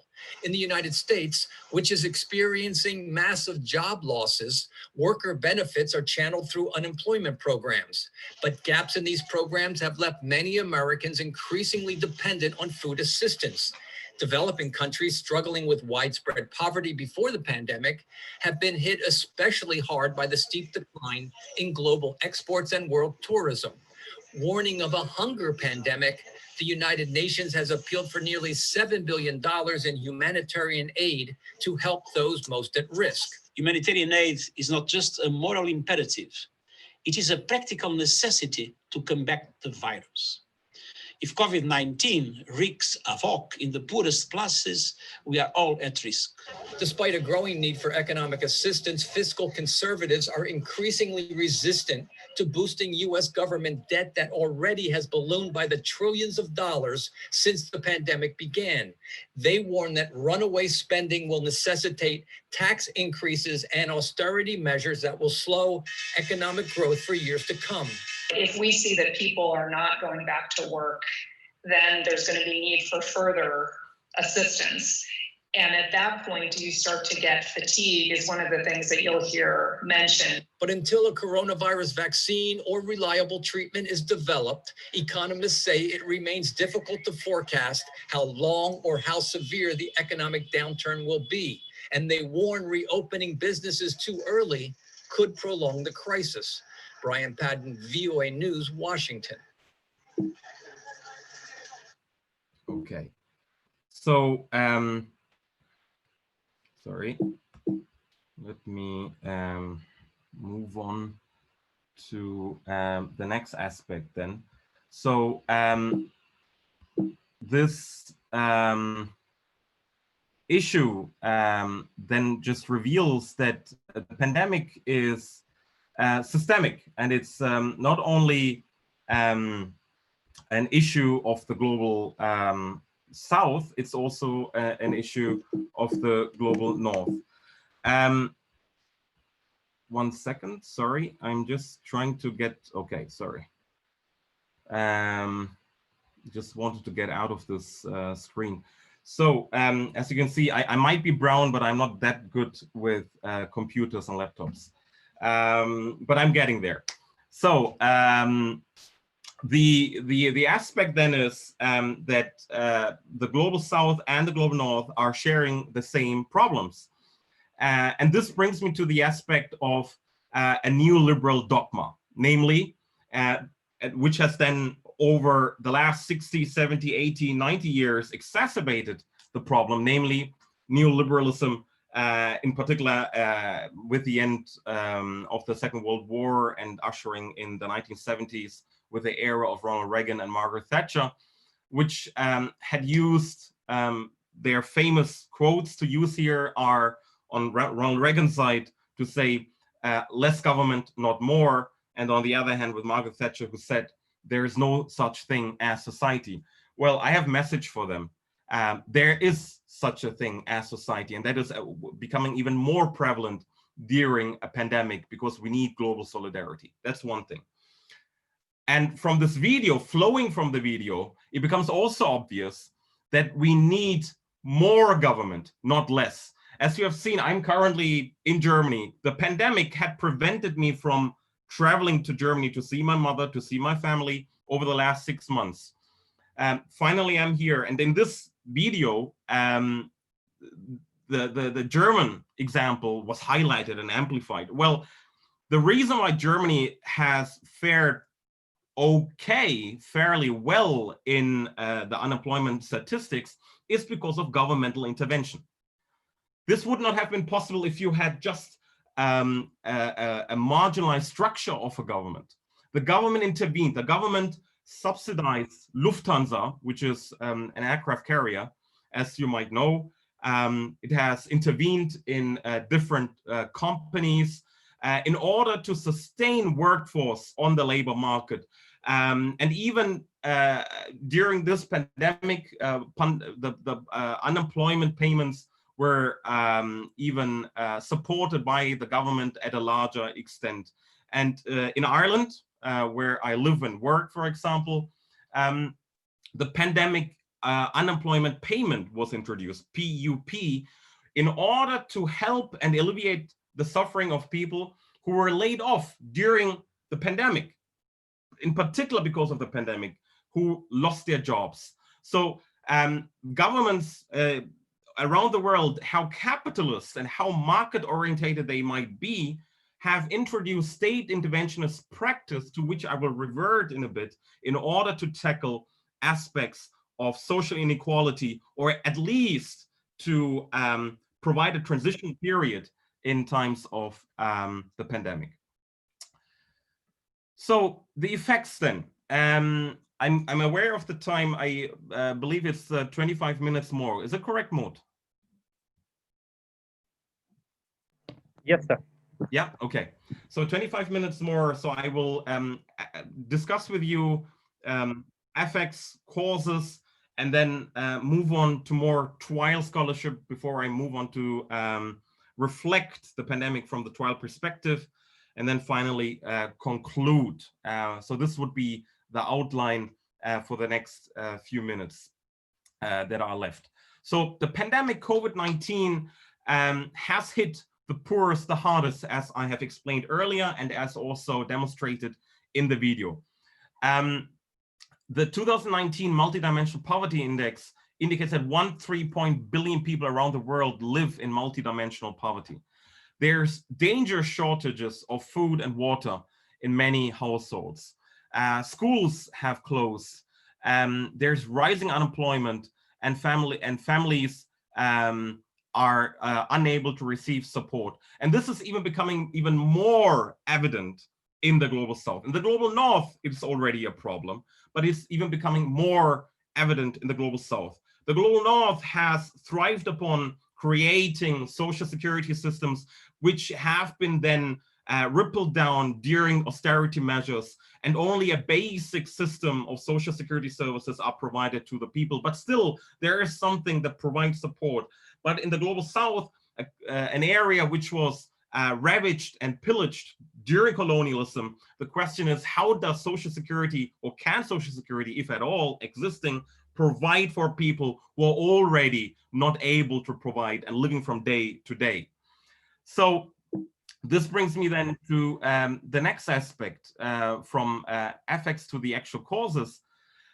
In a worst case scenario, looking at the pandemic, we could see a result of 1.12 billion people worldwide ending up in extreme poverty. As you know, the WTO, the World Bank, sorry, not WTO, I was dealing with the WTO the last days. The World Bank has different indicators to determine poverty, and 1.12 billion people are living in extreme poverty. In 2018, according to statistics, it were 727 million people. So we see that the estimates that this could escalate the situation is quite severe. And this potential increase is driven by millions of people who are just living above the poverty line. And these people are working in informal sectors with little to none social security. And since this is the Indian Society for Legal Research, it is also worth noting that I knew that the pandemic is going, I personally was affected by the pandemic in that regard, that when the pandemic really set off, I was in India. I was at a conference at the South Asian University. Then I flew to Kathmandu, Nepal, to give a guest lecture there. And then I wanted to fly back into India. And that is when the issues escalated. The pandemic hit different parts of the world slowly but steadily. And India shut down its borders to different nationalities. So it didn't shut down the borders to me, but to other people. And I decided then to head back to Ireland at that stage. So, but during my flight, or shortly before my flight, I was watching the news at Indira Gandhi Airport, and I saw the thousands of people who are working as manual laborers, as day laborers in New Delhi, moving back to their remote villages somewhere spread around this beautiful country. So people were leaving because they couldn't work anymore where they used to work and make their earning, make their living. So what we have here in Ireland or in Germany or wherever with pandemic unemployment schemes that were set up immediately are luxury. It's completely luxury, because those people in the Global South could not rely on the government giving them €350 per week, like in Ireland, in order to sustain their living. However, speaking of Ireland and speaking at, I'm trying to contrast you Global North and Global South at the same point to show you the interconnected nature of social inequalities that were existing and exacerbated during the pandemic.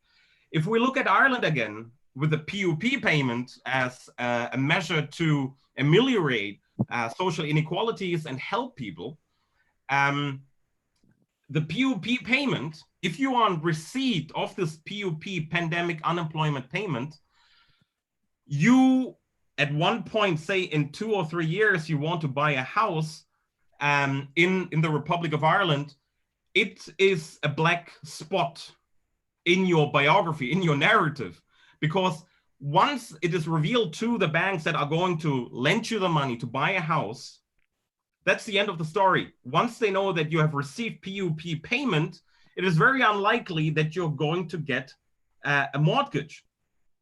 So you see how an interventionist approach by the government in order to help people affected by the pandemic, who are already at the very bottom of the situation, are even further affected in the long run.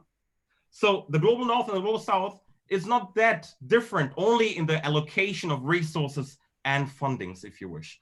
And this picture here that you see below, would you be able to tell me from where I took this picture from? Just give it a guess. This is a queue. People are queuing for a food bank. And this queue was even going longer and longer and longer. Would you be able to tell me where this picture was taken from, in which city?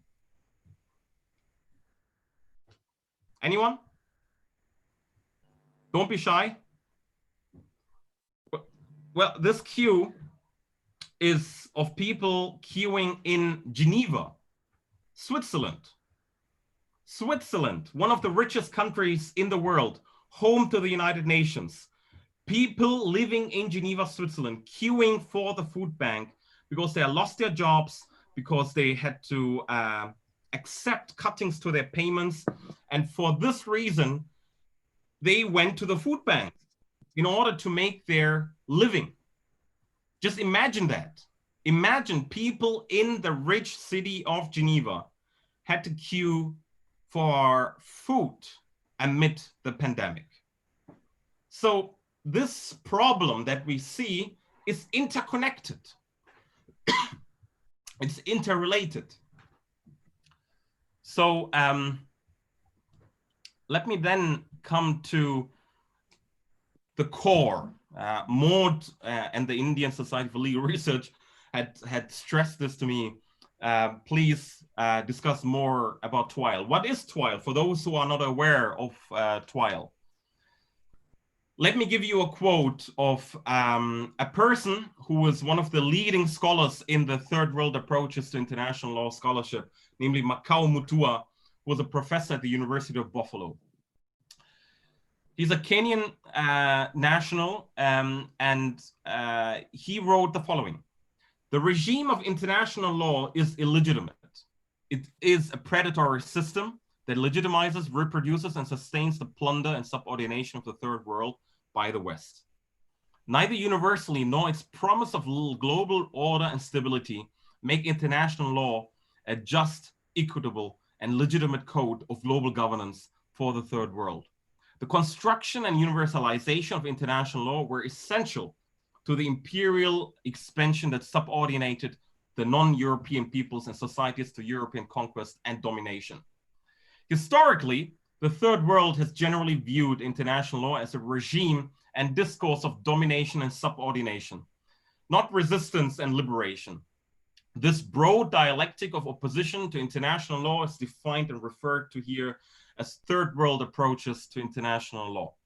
So, in a nutshell, third world approaches to international law believes that international law is reproducing the colonial inequalities that existed in the past through new international organizations, mechanisms, and the law itself. And by doing so, it still subjugates, subordinates, and marginalizes the global South for its own purpose and wealth accumulation and prosperity, which is only serving the global North, and in particular, people from the global North. Now, when I was, as I mentioned to you in January, February in New Delhi, at the South Asian University, one scholar from the South Asian University, I'm not mentioning a name, I appreciate him. He was critical of Twile, and he said, why is Twile always pointing the finger at the white man? Well, we're not only pointing the finger at the white man or white woman, we're also pointing the finger at the third world elite, because the third world elite is also complicit in exacerbating social inequalities and in helping a neoliberal agenda from the global North to be furthered in the global South for their own purpose and for their own wealth creation at the expenses of people who are already living at the very bottom. So that is the third world approaches international law in a very, very short nutshell, because I'm aware of the time that I have. And if you have any questions, obviously, please ask me at the very end of the presentation, if you wish. And I'm pretty sure there will be a lot of questions and fire shot at me, and I'm very happy to take, to act like in Matrix and avoid the bullets as good as possible, but also respond to the bullets that are fired at me. Right, so the virus, as I said then, is the magnifier. It amplifies social inequalities. The virus shows that there are pre-existing class differences, and they are stressed and highlighted through two different mechanisms. First, essential workers are predominantly low-paying occupations, right? Grocery cashiers, transportation workers, bank tellers, pharmacy employees, utility workers, police, warehouse and delivery workers, gas station attendants, etc., etc. So all these people who we all of a sudden have started to acknowledge were the essential workers. So we saw the society that Margaret Thatcher has refuted, as I said earlier, the former Prime Minister of the UK, are the ones who are keeping the society together, because they are the essential nature. They are the bridges between the different parts of the society. And we became aware that these people are the ones who are taking the first hit. But by taking the first hit, they are already the ones who are lower paid. They're exposed to the virus, and it exposes and amplifies the inequalities that exist, regardless of geography and location. The second mechanism then is the household size.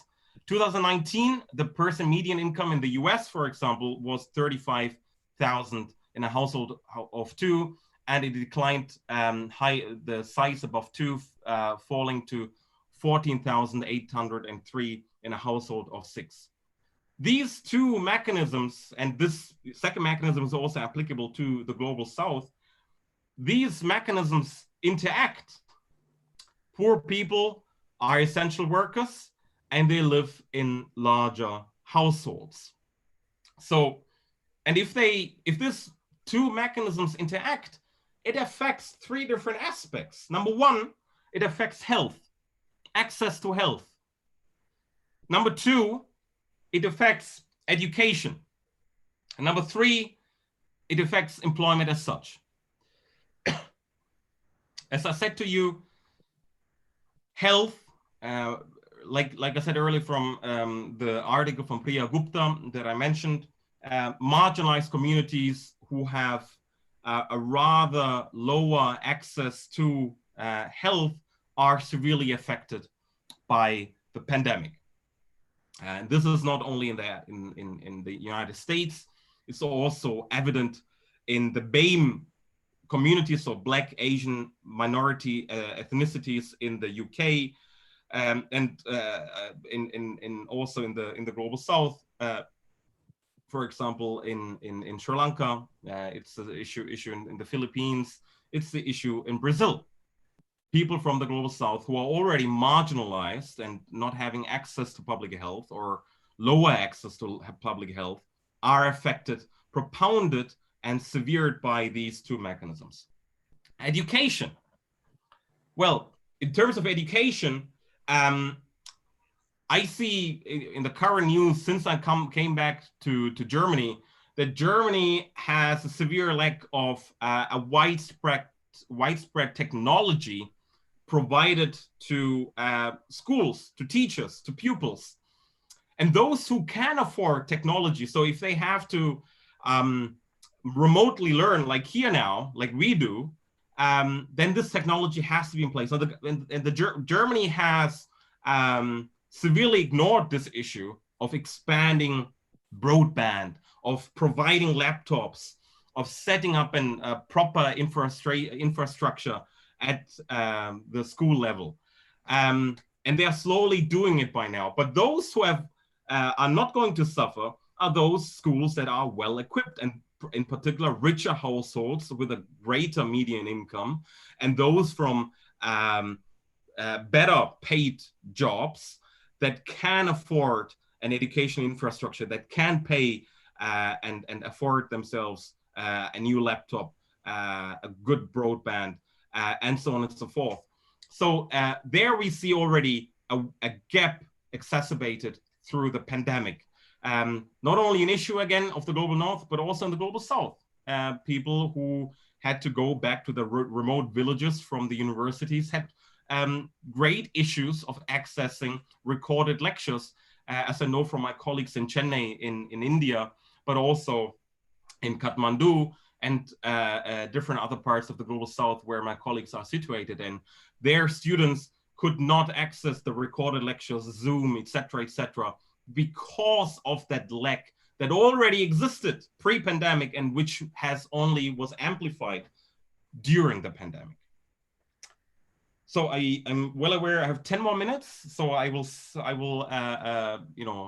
show my German nature and deliver on point in 10 minutes and finish off. Finally, employment, as I said, employment, as you saw, and from this slide, people who are already not well paid have to take the hardest hit, but they are still considered to be the so-called essential workers. But they are still not well paid.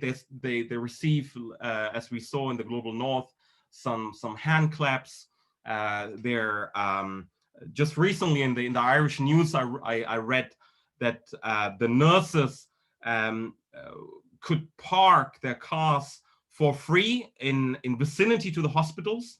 And now the City Council of Dublin has lifted that privilege. So it seems that the essential workers have to accept a certain tolerance level of a neo-capitalist, neoliberal movement that will only tolerate the privileges that are extended to you as long as the privileges of those who are benefiting are not targeted. So this shows how we are treating essential workers. It shows how we are treating the right to access to education, the right to health. And I will come back to these three aspects when I come to the conclusion in a bit. I hope everything's clear so far. If not, just let me know at this stage. Otherwise, I may move on to the conclusion. So being aware of the time that I have, what do we need to do in order to address, from a trial perspective, the pandemic? Well, first of all, we need to create a social safety net policy. We need to expand social programs. We have that already in the developed countries. We have certain developing countries that have developed it, but the funding needs to be increased. In the video, you heard already talk about the infamous A word, namely austerity measures. Austerity measures slash it's a welcome opportunity for the neoliberal class to size down the government, to decrease tax load on the rich, and then let those pay who are already suffering the most from the absence of the state. So we need a greater social safety net policy, coverage, and funding that provides for those social nets. This should be one takeaway from this pandemic that has a great value. Number two, we need cash payments. We need food vouchers. We need school programs that feed children at school. It is quite despicable, I must say, that we needed a Marcus Rashford, a football player, for those who are not aware of football, from Manchester United, to trigger governmental action to provide lunches at school in the UK. We cannot allow to go children unfed wherever they live, whether they live in Washington, Bogota, whether they live in Bombay or in Seoul. Children need food. So we need to step up our game for cash payments, universal one-off payments, vouchers, and other schemes, and in particular also public programs to accelerate public work. We also need greater possibilities to allow ideas of governments to support stay-home policies and support low-income families to facilitate their work from home if it's possible for them. Vijay Prashad, in this trial review that I had mentioned to you, mentions 10 points, and I think it's quite worthwhile to reflect upon these 10 points as a responsive trial to the global pandemic. First of all, we need to tackle the global pandemic, obviously, and we need to include workers for workers. We need to help them to create PPE products for workers, essential workers, supporting them, and highlight the global solidarity among workers wherever they live.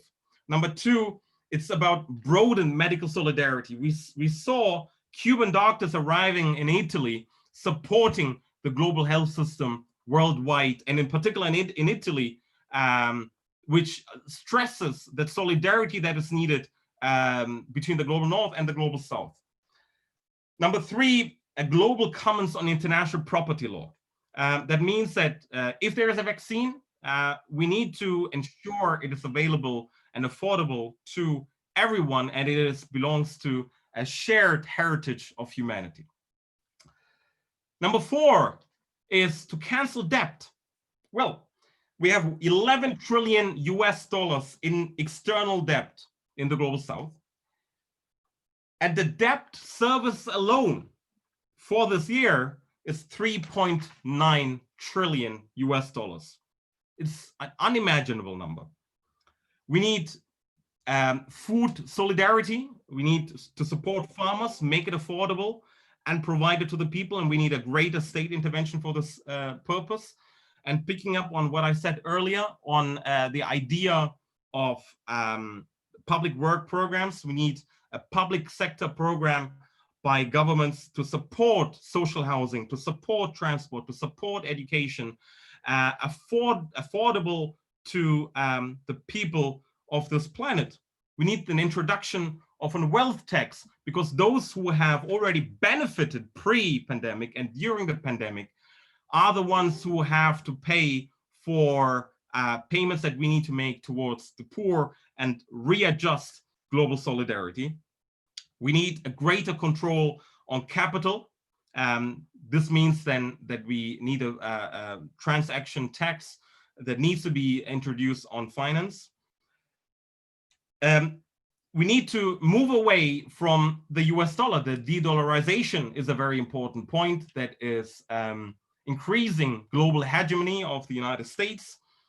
And we need a planning towards public good that is not for profit. So it has to move on to the public hand, meaning we need a greater support of food, a greater support of tourism, a greater support of education infrastructure, of health and energy. My former professor from the University of Maastricht, where I did my master's, the great Theo van Boven,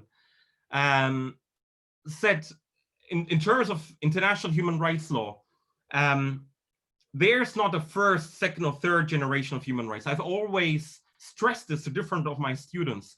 What he says, all these human rights are interrelated, interconnected, indivisible. Why does he say that? He says, if you want the right to life, you need the right to health.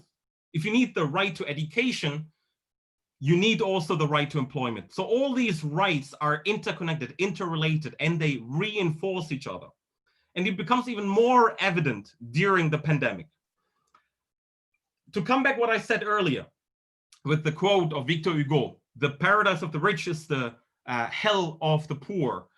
The rich have thrived upon the inequalities that have existed through neoliberalization, through trade transfer towards the global north, a neoliberal agenda that has just only allowed for a widening gap in the global south. And we see that a ripple down effect of the social security systems all around the world have exacerbated the problems of those people at the very bottom. We need a global strategy of solidarity, and we have UN special rapporteurs from the Twice Scholarship that are now working in the United Nations human rights system, like Balakrishna Rajagopal or Okafor, or Tendai Achumi or Michael Fakhri.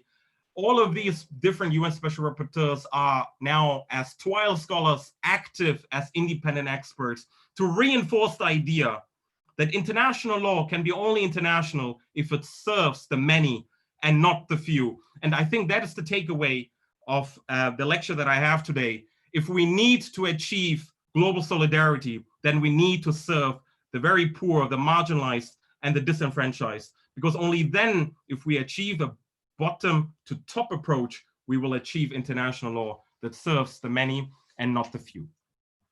I hope that was sufficient enough, and it's exactly 9:50, so 50 minutes lecture, and I've delivered as a German, and I hope I finish now. Thank you, sir, for your insights on this issue of pandemic from sales perspective. So I'll request participants so they can just comment their questions in chat box. So okay, so I think we have lots of questions, I guess. Yeah, I see there are like 8 something in the chat there. Are we taking the questions of the people directly, or are we going through the chat? Yes, we'll go through the chat. So the first question is from Manya Anand. He's asking, I would like to ask, do you think the present times of pandemic will give rise to a new form of imperialism? Manya, right? Yeah, Manya. Very good question. I do believe it. Yes, I believe that the pandemic will be a welcome opportunity for imperialism. I've just worked recently on the World Trade Organization, so that's the reason why I had this slow slip earlier. And while I was working on this World Trade Organization, I was not stopped being negatively amazed by the power that the United States holds. And the United States is interested in, with the current administration, which I don't want to comment any further, I think many people have their own opinions. I have my own opinion about the current administration in the United States, which want to capitalize upon the pandemic and sell a vaccine if the US company is going to have ownership over it at a higher level of price to the world. So they don't want to serve the idea of shared community or shared humanity, but rather for profit, which then shows only it amplifies imperialism. As you know, one key aspect out of this pandemic is the vaccine. Everybody's waiting for the vaccine. And if the United States, the current administration says, we want to sell it at the best price possible for us, we want to make our profit out of this, then it just shows how an imperial country or neo-imperial country is just only exploiting upon inequalities and creating further imperialism around the world. And I do agree, I would say that the pandemic could give rise to a new form of imperialism in terms of wealth distribution. And if it comes to, as I said earlier, austerity measures imposed because the governments had to support social services, then we see further imperialism unfolding, yes. The second question is from Ashish. Okay, so many questions. So the second question from Yashwant. Yes, he's asking, would it be correct to assume that the battle against this global pandemic isn't helped by the fact that most countries that the virus has affected are capitalistic in nature, in that where during such situation the government is expected to... So lots of questions are coming together. No problem, no problem. So it's, you're looking at Ashish? Yes, yes, yes. Yeah, okay. So Ashish, considering the virus reverse in the web, do you think these political?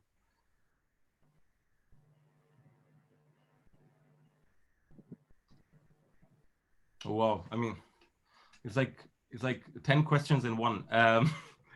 So let me look at, let me extract the very core of it, perhaps.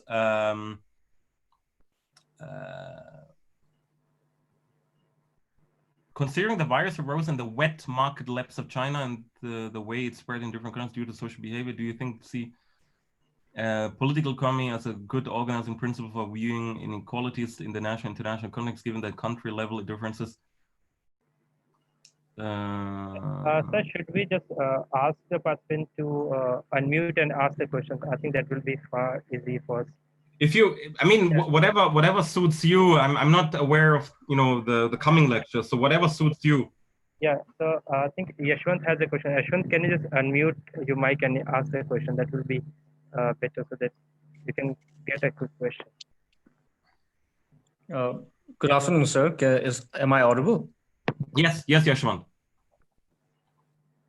Good afternoon, sir. My question was, is the fact that most countries that have been affected by the virus, being capitalistic in nature, is going against our battle against the pandemic, in that where the government is expected to provide or relaxations on stringent economic policies to maintain economic stability and inter-trade relations, the government is instead putting its citizens in a tight spot whether to prioritize their health or their livelihood.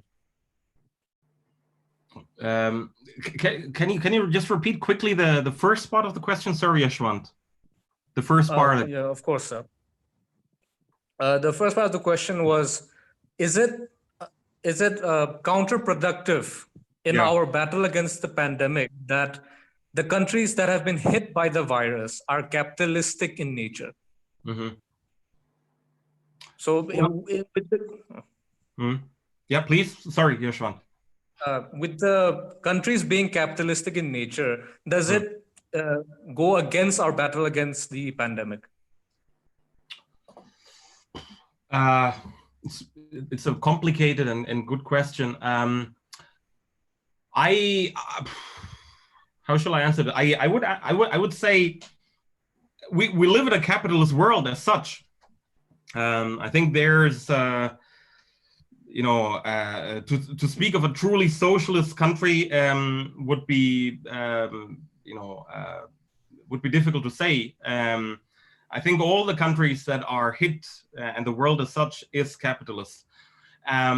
What I can perhaps say, Ashwant, is it's interesting. One of my students who, had like a great idea for an assignment towards the end of the academic year for his international human rights law assignment, wanted to write how capitalist states had reinvented themselves as socialist states.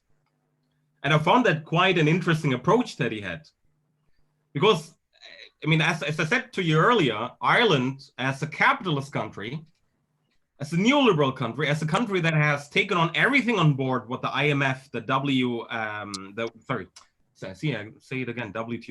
the World Bank and the IMF had imposed, had rippled down the social security state in Ireland, right?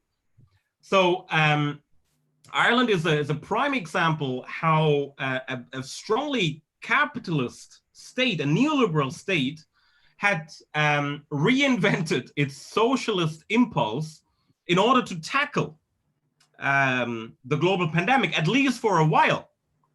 Like Ireland, as an example, I'm speaking very much about Ireland right now, because since I live there, Ireland has nationalized private hospitals, at least for a certain period of the peak of the pandemic. They have introduced and increased the pandemic unemployment payments. They have put a ban on evictions of people who could not pay their rents anymore due to the pandemic. So all of these issues are socialist issues, socialist policies, right? So it just shows, and I hope, Yashwant, I'm trying to answer the question as good as possible, that those capitalist countries have actually adopted socialist policies in order to help the citizens, at least at the peak of the pandemic. However, now we see, while, I mean, there might be a second wave coming, or not might, there will be a second wave coming soon enough. The governments are retreating from those socialist policies or at least policies of interventionism by the government. But we see that if we need to support citizens and societies, we need economic stability that can only be provided due to a strong social security state that puts the citizens at the forefront and not at the last bottom. I hope that answers, Yashwant, hopefully. Yes, sir. I just have a small follow-up, if that's all right. Yes. Like, sir, you said that capitalist states, they have adopted socialist policies. Yeah. So wouldn't that be an indicator that the capitalistic policies are failing when it comes to dealing with the pandemic? Yes. Simple. Okay. Simple. Thank you, sir. I mean, it is. I think it's not a secrecy that Professor B.S. Chimney and I share the same political ideology. Thank you, sir. Thank you so much. So we have a question from Ashish. Ashish, can you just unmute and ask the question?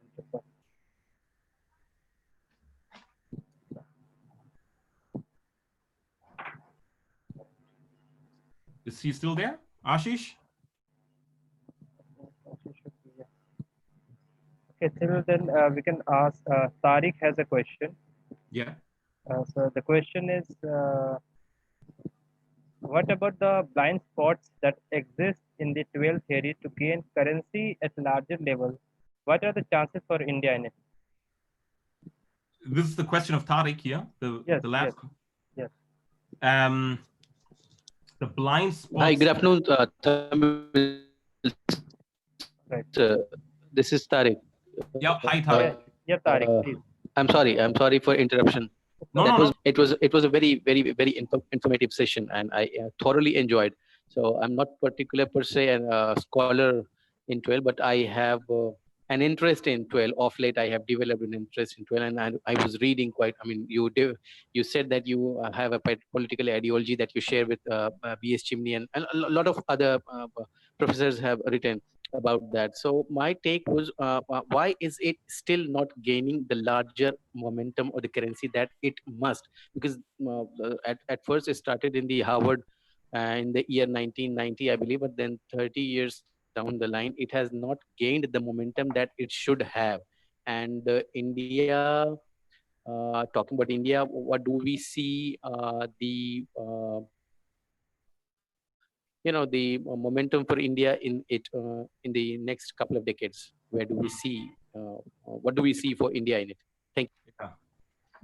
Mohd, I think the reason why I'm touching already my forehead is because I'm wondering if it's so hot right now in Germany, which it is, or it's the heat of the question. So you gathered a great group of people there, so I don't know what it is right now.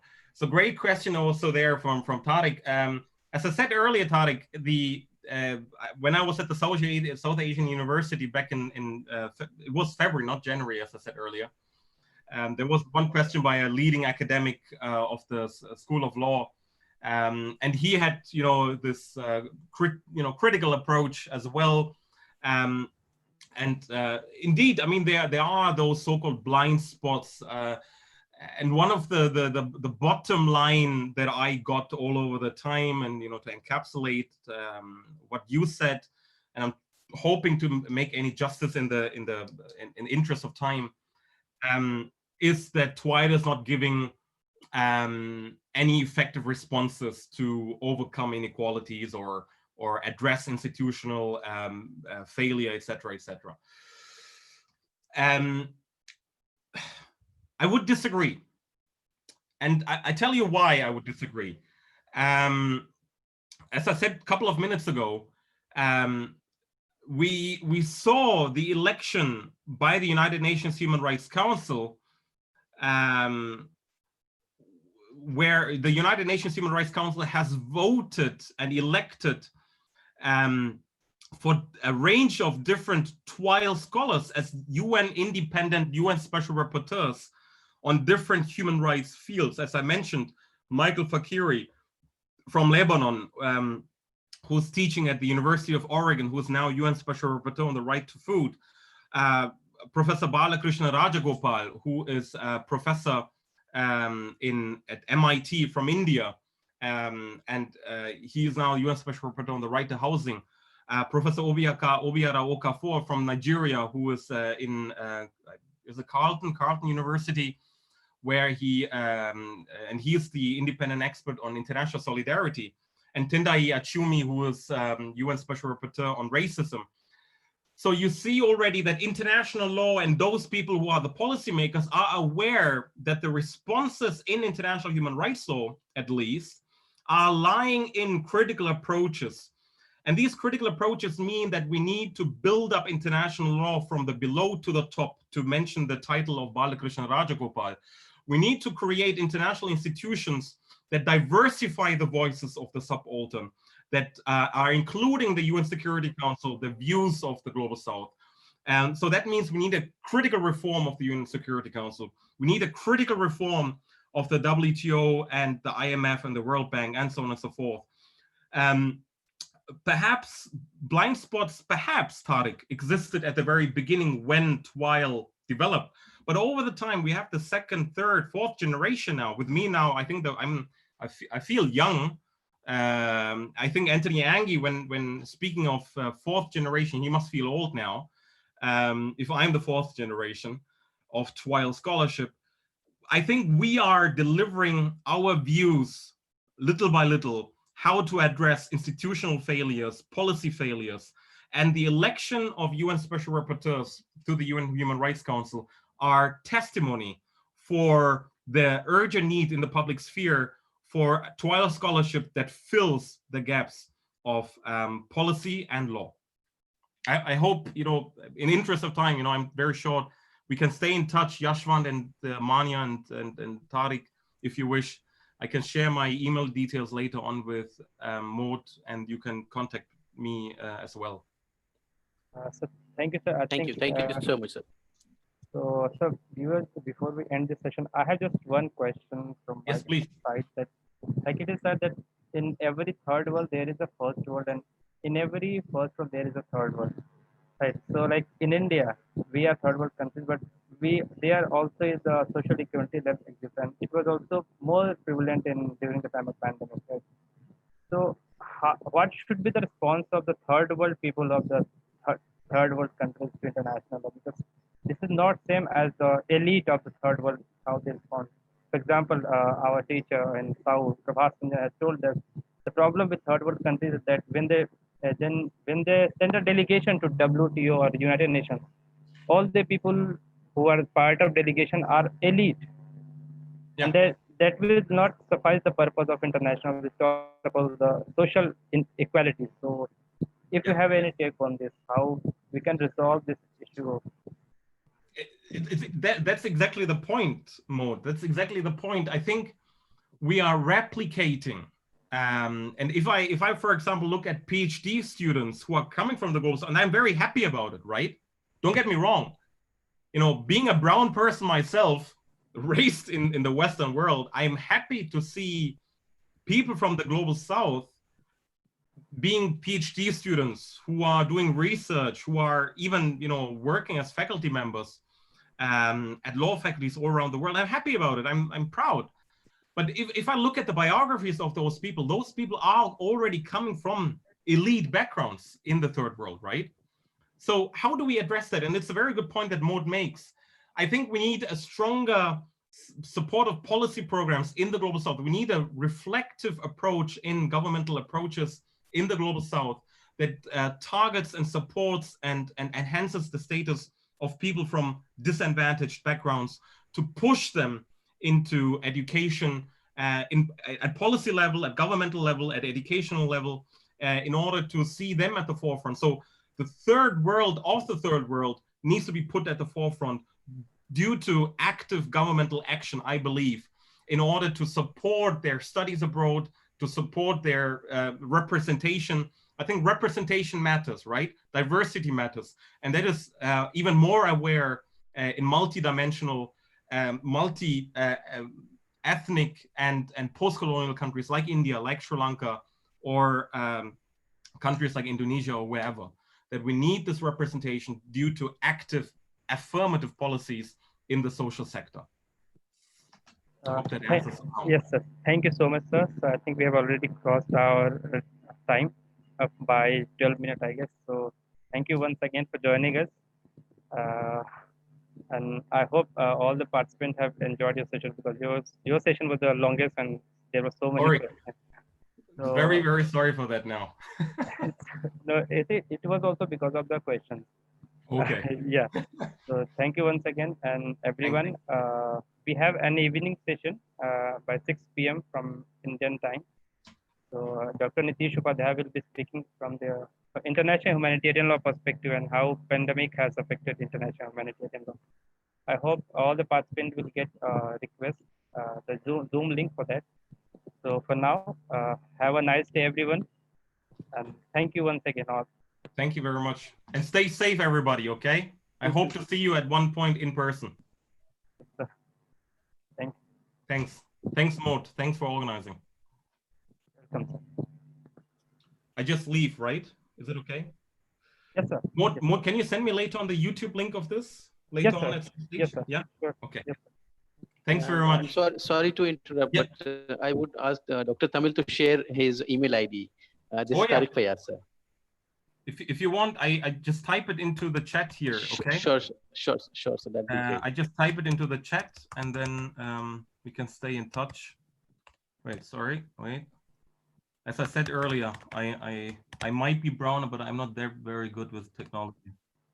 Yeah. Okay, that's it. Okay. Thank you, sir. All right, guys. All the best. Take care. All right, everyone. I think you all can check email ID of Thamil, sir, and please contact him whenever you need any kind of help regarding international, especially from the perspective. He has been kind enough to cooperate with us. So I think he's good, right? So yeah. And one more clarification, like one clarification was asked in Telegram group regarding the write-up. See, the write-up is not a usual kind of assignment. What we want that to the participant that if you can write one short blog type article on the broad theme or any specific theme that has been discussed here that will be discussed in upcoming days, we would like to publish them as a blog on our blog series, right? So I think it will be addition to all the participants that apart from participating in summer school, they will also be publishing one blog article on ISLR blog. So this is our idea. Hi. Hello, sir. Yeah.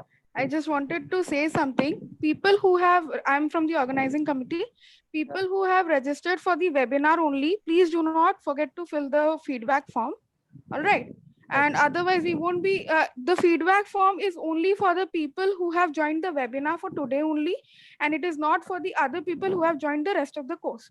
Right. So please do not forget to fill your feedback form. Is there any other questions from participants? So, sir, we can leave right now. We will email you the feedback form.